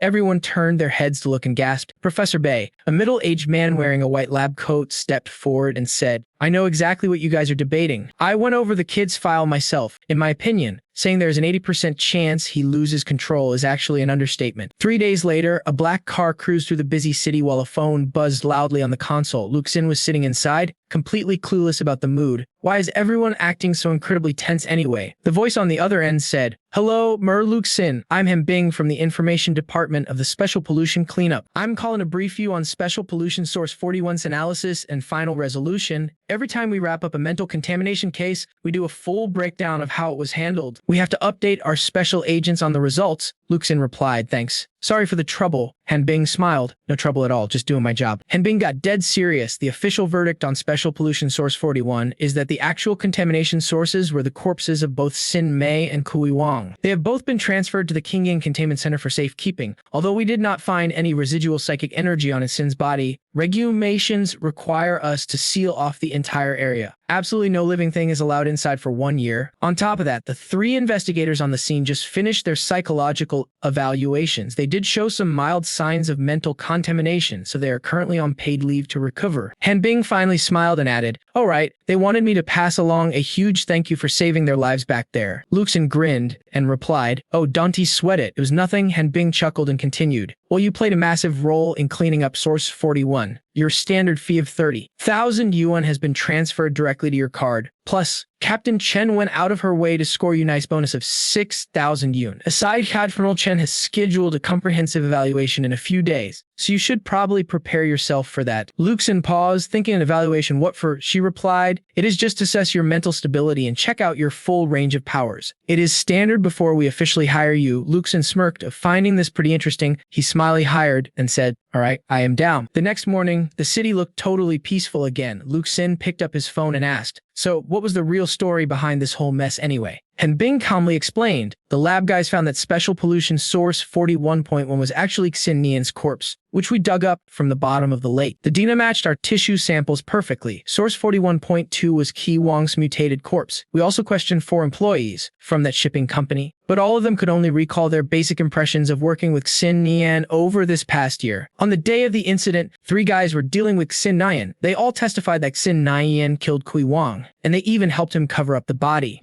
But someone noted that on that day, Xin Nian's appetite suddenly shot up, which creeped everyone out." Lu Xin frowned. "What does that even prove?" Han Bing replied seriously, "Not much, but for psychic mutants, warping someone's memory is a total piece of cake." Lu Xin stared in absolute disbelief. "You can actually rewrite someone's memories? That is completely insane." Han Bing continued, The research team came up with a wild theory. They think Qinggang was just heavily contaminated. His real identity was actually Qinggang, but he had absolutely no clue. He honestly believed he was Qinggang the entire time. His power was so crazy that it assimilated other minds. Once he got infected, his brain literally spawned a second personality. The researchers aren't totally sure, but they have a few working theories. First, those trapped souls still had their own wills, so they absolutely despised the pollution source. The random ghost things coming to his door probably hadn't fully merged yet. This is actually the best way to track down the main source. Second, psychic entities are inherently flawed. They can get super self-destructive and full of self-loathing, sometimes creating a psychic monster that literally devours itself. We think this Qinggang guy was just an alternate personality triggered by the heavy mental pollution down at the lake bottom. It completely infected Qinggang, forcing him to transform into Qinggang. The lab guys believe that he wouldn't just become Qinggang permanently. He would start questioning his own existence. Like, why did he turn into this freaky shape anyway? But sadly, that massive fire ended up ruining everything, and we lost our main research subject. Lu Xin thought it over, so after getting infected, Qinggang killed Qinggang and basically turned into a monster that lied to itself. And then Qinggang turned into a monster to get revenge, swallowed Qinggang whole, stole his face and wiped his memories too, and Bing calmly replied, "Don't worried, everything is under control." These low-threat pollution sources are immediately shipped straight to our special containment facilities for secure lockup. They have the most high-tech equipment over there to guarantee the infection won't leak. Lu Xin literally jumped for joy. That cache cleared fast. Next thing you know, he was back at his place. Right at the door, 17 was hanging off the lamppost waiting. "Hey brother Xin, you're back from work." Out of nowhere, a freaking sword drops from the sky, aiming straight for him. Lu Xin whips his head around to look. 17 drops down from the sky like a total boss. Did this girl seriously just thatch flying blade bare-handed? Lu Xin barks, "Who goes there?" Lu Xin quickly spins around to check his back up on the wall behind them. This guy is casually strolling down, strutting over. He flashes a super cocky grin right at them. Then he introduces himself with a smirk. "Just wanted to test you out." Man, he reaches his hand forward, still smiling. "I am Jekko. Heard you're the legendary lizard, and Chief Chen personally sent me here to find you." Lu Xin looks down closely at the guy's hand and says, "Do you have any idea how dangerous that stunt was?" Jekko just laughs. "Dangerous? Really? Come on, bro, for spider types like us. That's not even a threat." 17 stands right next to him, totally hyped. "Hey, big bro, should I take him out?" Up above, his parents are watching this whole thing play out with major interest, but they look pretty annoyed looking down. Lu Xin glances up, thinking it's been a real hot minute since he's seen his family actually get along like this. Lu Xin grabs his hand tight and says, "When I said dangerous, I meant for you. Now move it. Let's go." Jekko gets super flustered. "Oh, bro, no need to be like that. We've got all kinds of crazy greetings in our squad, right? I went through Helldog in those city satellites just to see you. Aren't you even going to invite me upstairs?" Lu Xin sighs, feeling totally exhausted. "You seriously want to come up and hang out?" Lu Xin demands, "Cut the crap. What did Chief Chen actually send you here for?" Jekko throws a friendly arm around his shoulder. "It is huge, bro. You have got some serious street cred just to get you to the entrance exam. 6 of Qinggang's top monsters literally came all the way to satellite number titty number for you. Why are monster and asks calmly, Lu's testing me anyway?" Gecko grins. "Go see for yourself." Meanwhile, 17 has been clinging on to Gecko the entire time. Lu Xin snaps at her, "Hey, little sis, stop touching his neck like that." Gecko looks around in confusion, wondering who he is talking to. 17 immediately hops off his neck. Lu Xin sighs, feeling too tired to explain. "That is my sister. She wanted to rip your throat out, but do not worry. She usually listens to what I say." Gecko smiles nervously. "Usually, wow, you really haven't changed a bit. Have you? No wonder everyone says you are insanely dangerous." Suddenly, Gecko's watch lights up. He grins. It is on. The test alert is here. Hearing this, Lu Xin looks up and asks, "Do they always wait until the last minute to send these out?" Gecko turns to him with a grin. "Listen, bro, those monsters have terrible tempers and absolutely hate latecomers, but we have a long way to go. So, time to show me what you've got." Scaling the high wall, he yells, "Come on, bro. Let's see who gets there first." 17 gently tugs on his sleeve. "Big bro, we really need to chase after him." Lu Xin thinks for a second and says, "Let's take the subway." Next thing you know, they re on a train, while the little girl sits next to him, poting hard. Lu Xin honestly doesn't get it. Doesn't that idiot know the subway's very last stop goes straight to the main Qinggang building? Outside the entrance, there's already someone waiting there. As Lu Xin looks up, he spots Gecko crawling down toward them. Dropping to the ground, he pants. "All right, I lost. I was looking all over for you. Who knew you'd take the subway of all things?" Walking ahead, Lu Xin casually replies, "Not interested. You were too high maintenance." Gecko chases after him. Hey, wait up. I was just playing around. Do not be like that. Soon, the heavy double doors swing wide open. Chen Qing is already waiting inside for them. You guys made it. These are the team members who will assist with your evaluation today. They are all top experts in fields like neurology, brain science, psychology, and even occult studies, loose looks than assents. Okay, but where are those Qinggang monsters you mentioned? Before Chen Qing can answer, 6 elderly folks step forward with warm smiles. Well, those monsters he was talking about, that would be us, I guess. We were in charge of this entire evaluation process for your recruitment. No need to be nervous. We were all highly professional. By the way, this is Director Chen from the Qinggang Special Contamination Research Center. Lu Xin glances at the guy next to him. Gecko quickly rolls his eyes and mutters, I don't know anything. In King Adshin probably know him. He's Gecko. He volunteered to come. His abilities will serve as a baseline reference compared to yours. Hearing this, Gecko looks a bit deflated. Ach, calling me a baseline reference hurts a little, you know. He eagerly waves at the group. Hey there, experts. They just brush right past him. Excuse us. Make some way. Let's head straight to the testing area, shall we? Turning around to lead the way, they say first, we will check your neurological baseline. With this data, we can safely guide your mutation without risking a loss of control. Walking beside him, Chen Qing explains, guiding means helping you upgrade your abilities, as mistakes can sometimes trigger completely uncontrollable situations. This can lead to severe issues for mutants, which is why we must guide people with superpowers. Gecko shrugs beside them. Ah, classic talk from ordinary folks. There are so many things people assume they can do based on pure theory. But when it actually comes down to it, they can't do jack. The second he says this, a bunch of terrifying glares lock onto him. Like, why did everyone assume ID turned into a mutant? Meanwhile, at the shooting range, target boards are lined up neatly in front of them. Chen Qing picks up a handgun. Our very first test is marksmanship. Since you probably haven't had any professional training, let's start with a quick practice round. She expertly slaps in a magazine, then flips off the safety. She quickly raises the gun and fires, scoring a solid 7 on the target. Chen Qing looks back at him with a smile. All right, practice is officially over. As Lu Xin watches, Gecko smirks for me. As long as I know how to load the ammo and pull the trigger, my training is pretty much complete. Lu Xin has no choice, so he picks up the gun with a serious face. The bystanders gasp as 3-point targets suddenly pop up right in front of him. But those 3 points leave the crowd behind him completely jaw-dropped. Wait, actually, there are 3 consecutive hits. Gecko tries to offer some comfort. Don't sweat it. Bro, it's tough to aim when you start. Just focus. As Lu Xin is about to put the gun down, someone grabs his hand. 17 stands behind him, jiggling as she adjusts his grip. With a sharp, determined gaze, she aims forward. Under everyone's stunned eyes, she fires a shot that hits the dead center for a perfect 10. What the hell just happened? Lu Xin stands there, handling the gun with expert skill. But suddenly, the weapon in his hands completely falls apart. 17 sits on the table, totally taking to boring. Shooting his board apart is way more fun. Lu Xin turns to the crew behind him. I'm not really into guns. Can we test something else? Gecko yells from behind. Come on, bro, we were practically born with guns in our hands if we done to use guns.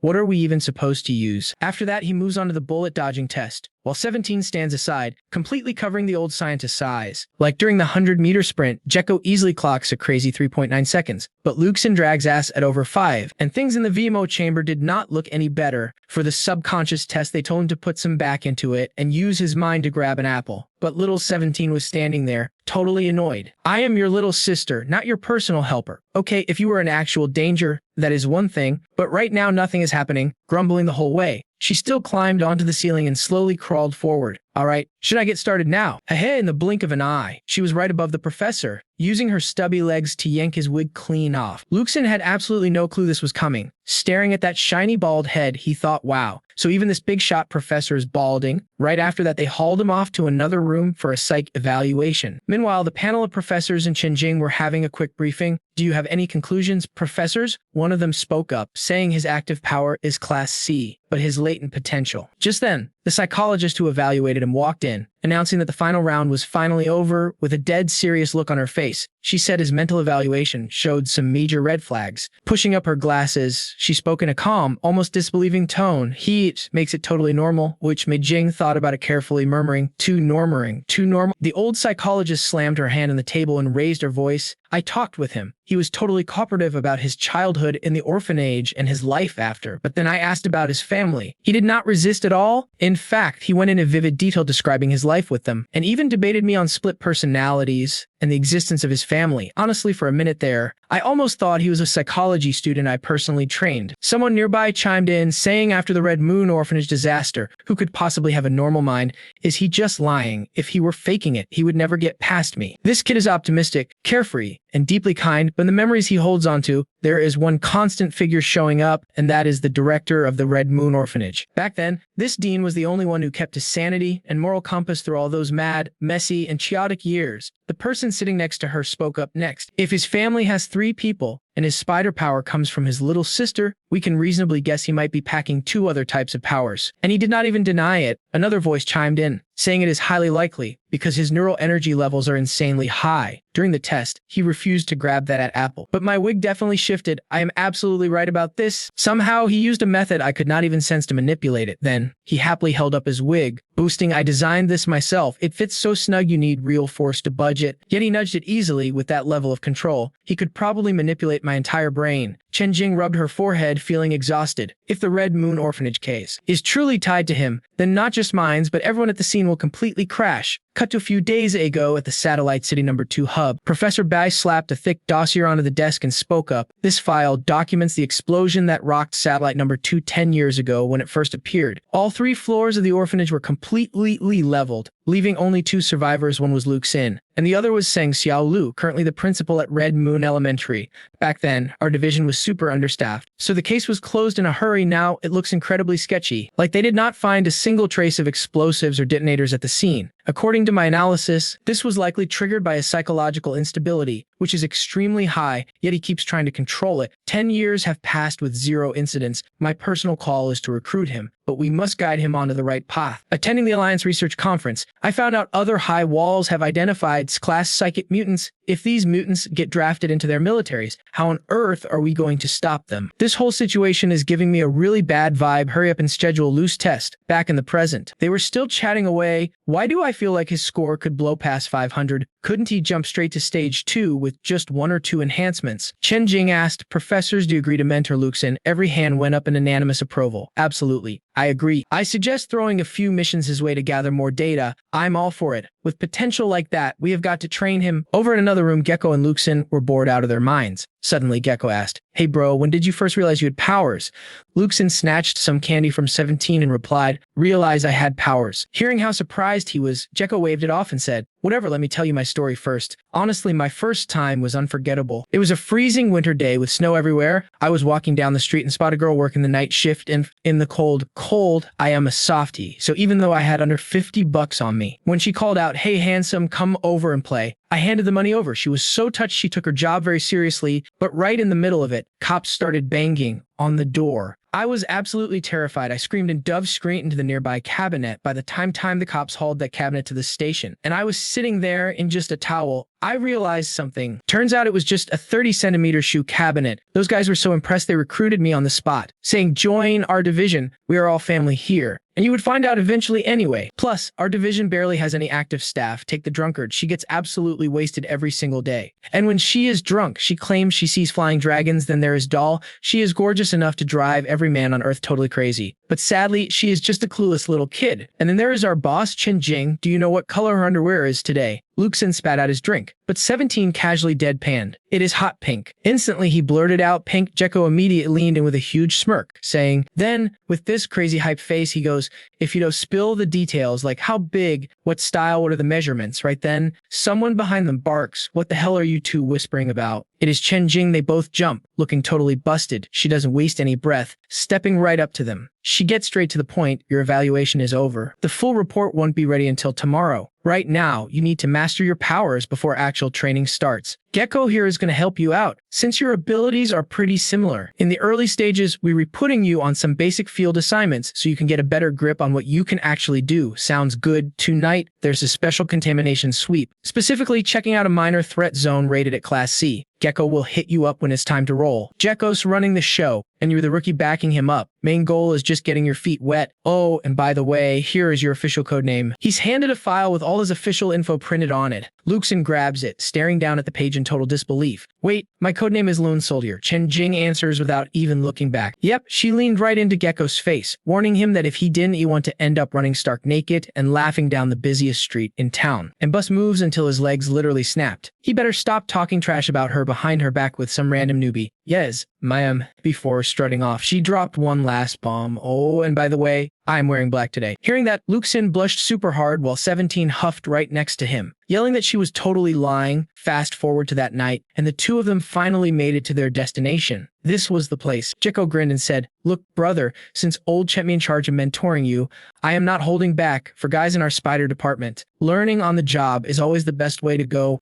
I am really not big on boring theories or heavy lectures. Long story short, just watch how I handle things and copy me." Handing over a comms device, he told him to strap it on right now. Let us go, let us go. For some weird reason, a sudden rush of excitement hit his chest. The comms connected instantly, clearing the path for the squads, entering and analyzing the exact route ahead. Checking signal on the other end of the line was an incredibly gorgeous woman with shoulder-length purple hair, wearing a super tight outfit that turned heads. Hearing her voice, Jekko went wild with excitement. "My dearest Linda, I have not heard your voice in ages. I missed you so much." The voice on the line snapped back, clearly annoyed. "My name is not Linda, it is T. Kue." Jekko did not care at all about that, scoffing. "That name Tai Kai does not do justice to your beautiful voice at all. I am going to keep calling you Linda. That name just makes my poor heart melt." Tai Kai coldly cut in. "Fine, then call me Taikalina." Suddenly, Gecko felt like this little flirting game was not fun anymore. A serious voice crackled through the comms. "We are now commencing the official briefing on this special contamination event. Special contamination source number 039 was first detected by our investigation squad 10 days ago." Gecko glanced over at him, saying, "Did you hear that clearly, brother? This is the most crucial lesson I have got for you. The intel analysis team is basically our biggest lifeline out there. Why do you think every lead in the intel department acts as a personal handler? It is to keep operations super tight. Whenever we go on missions, we are talking to them constantly, back and forth. You get what I am trying to say, right?" "We cannot let her hear this part," Jekko muttered, acting totally wild, while Lu Xin stood right next to him, completely speechless at this guy's antics. Lu Xin reflexively thought back to Han Bing, a personal handler.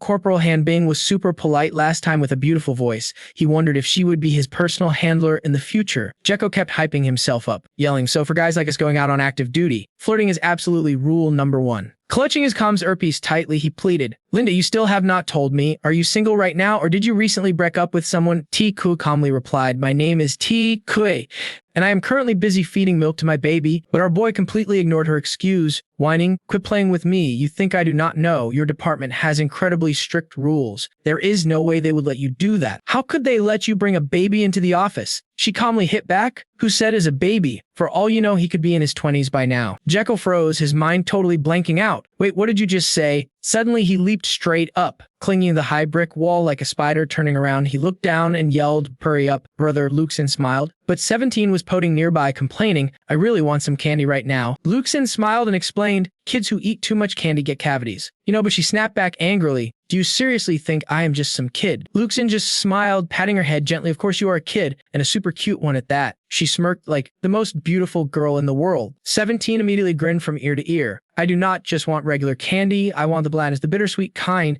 and I want to eat 10 of them right now." Lu Xin sighed helplessly, pulling out a treat filled to get her snack. The little girl clung tightly to his back, cheering, "Big brother, let us go." Gecko smirked when he saw them, teasing, "What took you so long? I thought you were taking the subway. Anyway, do you spot the source of contamination yet?" Lu Xin replied calmly, "Let me check." He stared straight down at the building complex below. A creepy red mist was drifting through the air, and through the haze, a massive crowd of people seemed intensely focused on some kind of work. With terrifying faces and robotic voices, they chanted, "Work, work." They kept grinding away, moving like a bunch of mindless machines that never get tired. Some of them clutched their work frantically, whispering those creepy words under their breath. Slowly, they raised their hollow heads, looking straight up. A few even locked eyes with him, staring with a terrifying, twisted gaze. Watching from outside, Lu Xin gasped in shock. "What on earth is this?" Jekko asked him once more. "Do you see the contamination source yet?" Lu Xin peered deep through the glass window and asked, "Is that guy really the contamination source? What are you even talking about?" Gecko replied serious and closely, "And you will definitely hear it." From right behind him, 17 chimed in, "Let me help you out, big brother." Suddenly, his eyes seemed to pierce right through the walls, locking onto the frantic manager pacing around inside. Up close, the manager's face looked absolutely terrifying as he chanted, "Work. We must work. We are the lucky ones who survived the Great Flood. Everyone else is dead, and we're the only survivors in this entire city. Just look at how many people live no better than stray dogs out there. Countless crazy lunatics wander the streets starving, unable to even buy food, simply because they refuse to work as hard as we do. We must grind." His eyes twisted, growing wilder and more vicious by the second. He squeezed his own arms so so hard his hands started trembling violently. That is why we have no choice but to work. Only by working ourselves to the bone can we ever make it into the city. If we do not work, we will end up starving to death, just like those trash outside. Blood-red mist practically burst from his eyes. Merge. If we do not work, we might as well be dead. Lu Xin finally connected the dots, asking, "So that guy is the source?" Gecko smirked and said, "Old Chen mentioned you can see mental monsters. So what are you looking at right now?" "I cannot see those crazy things. I only see a regular guy standing over there." Yeah, Gecko calmly analyzed, "Same here. That fat dude wearing the business suit is the actual source of contamination. To be exact, he is just classified as a psychic mutant right now, but a mutant like this is way more terrifying than a standard contamination source. He has already infected over 100 factory workers in there." Suddenly, the comms earpiece buzzed with some new intelligence. Yuan Shang Garments Limited, Director Trine Yuan Shang. He is 40 years old. He entered the satellite city at age 27. Setting up this entire garment factory was a massive mistake, putting him on the brink of bankruptcy multiple times. 10 days ago, someone reported weird activity here to guards. But when our investigation squad arrived, things were already completely out of control. Every single person in that room has been slowly infected. They will randomly attack anyone who enters the factory or tries to stop them from working. They have now been working nonstop for over 2 days straight, without absolutely no food or sleep. If they do not stop, they will literally work themselves to death. Meanwhile, Trine Yuan Song could completely lose control and mutate further at any given second. Once that happens, the contamination zone will expand rapidly, swallowing neighboring factories too. That is why headquarters issued a direct order to clean up this mess. Lu Xin frowned, asking, "How do we clean this up? There are over 100 people inside." Gecko casually threw an arm around his shoulder, explaining, "Look, our job is to neutralize the source, not slaughter the infected. Look, our top priority is always stopping this crazy contamination, but let's be real. Even if we want to keep our hands clean, somebody's got to do the dirty work. Besides, some workers are only lightly infected. We can still save them." Then he flashed a super cheeky grin and buzzed the comms. "Hey Linda, throw me a bone here. What's your play?" Linda snapped back, totally annoyed. "My advice, use a high-powered tranquilizer gun to put the source to sleep from a safe distance. Since Qinggang hasn't completely lost his mind yet, a piece of his original consciousness is still holding on. This is our best shot, period." Bicho frowned, shaking his head. This dude can mind control 100 people at once. His neural psychic energy must be off the charts. For all we know, he might block the bull of the mental shield before it even touches him. Linda calmly replied, "That is why I am ordering the support team to trigger distraction explosion in the east side and blue side edge of the factory in 30 seconds. That will grab Trine and Guy and Hung Hun's attention. Even if he tries to flex his psychic powers, the shock will mess with his focus and leave him completely distracted. That is your cue to shoot. You will only have a tiny window, so do not miss." Bitch, who grinned, patting his holster. "Copy that," he said, pulling out a sleek custom pistol. "These babies never let me down." He quickly prepped his gear like a total pro. Scaling the opposite wall, he hung upside down, grinned, and radioed in that he was ready. "All right, game time. 30 commencing countdown." Ludi 5-10 watched them with a dead serious expression. 20. 17 was bouncing with excitement. 10. Countdown. 2. 1. Go! Instantly, the far side of the factory erupted in a massive explosion. Bichu smirked. Bingo. He raised his gun and fired a perfect shot. The dart flew straight through the glass window, shattering it into a million pieces. Qinggang Hung gasped, his face twisting in sudden shock. Bicho laughed. "Too easy, guys. Let's wrap this up." The team breached the warehouse and secured the area. Qinggang Hung was out cold in seconds. Hala, mission accomplished. But as he scanned the room, a weird vibe hit him. Something was totally off. Either Qinggang Hung was knocked out cold, the workers kept mindlessly doing their jobs. Bicho bragged, totally hyping himself up. "Bro, tell me I am not a genius. Pure professionalism right here." Linda rolled her eyes, used to his ego. "Nice job. The cleanup crew is moving in no." Suddenly, little 17 popped up right behind his back, tugging his sleeve. "Hey, big bro, you need to look at this." Luke's tan spun around. Who is that? Hiding under a workbench was a little girl clutching a rag doll, her expression incredibly creepy.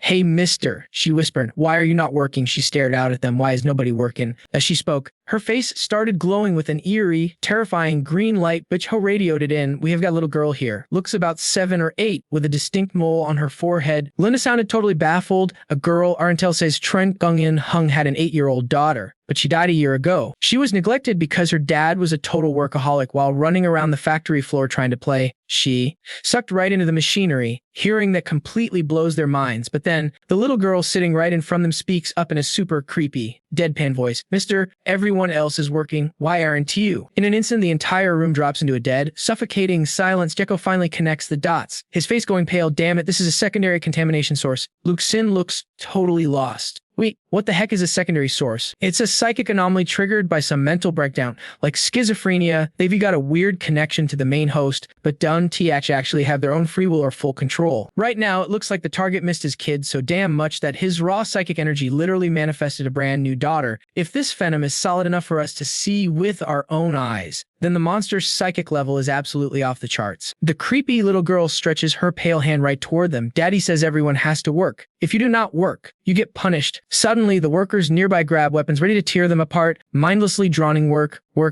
Gecko has no choice but to strike first, all right? Let me take a crack at this. A dagger flies straight through her, completely unhindered, and thuds into a foam box behind her. Gecko gasps, totally freaked out. Are you kidding me? She doesn't even have a physical body. The creepy girl bows her head, then unleashes a bone-shattering scream of pure sonic energy. Why aren't you working? The screech drives the zombie-like workers into a total frenzy. In seconds, our guys are completely surrounded by a munless, work-obsessed mob ready to kill. Out of nowhere, an axe swings right at his head. Gecko has to pull off some crazy mid-air flips just to dodge the blow. They scramble to escape the absolute center of the chaos and think, is there any other way out? Fortunately, Lu Xin barely dodges the attacks thanks to 17's power backing him up. Suddenly, a voice crackles through their earpieces. The arachnid-type power cannot deal with a secondary contamination source like this. I highly suggest you two fall back immediately. I'm going to request headquarters to deploy Wall and let her psychic powers wipe them out. Gecko freaks out, screaming back, are you totally insane? Letting Wall loose means every single one of these workers is going to die. Suddenly, Lu Xin leaps right down into the thick of the danger, with little 17 clinging tightly to his back.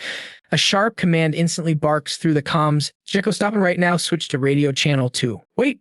Sure, he has the raw power to handle this kind of psychic threat, but the top secret medical files that Dr. Chen gave me show his risk of completely losing control is dangerously high. So we absolutely cannot let him handle highly stressful situations that might trigger his dark, negative emotions. Despite facing a terrifying monster, little 17 is having the time of her life riding on her brother's back. This is so fun. She points a tiny finger at the creepy ghost girl. Hey, baby ghost girl. Hey, big bro, can we destroy that thing?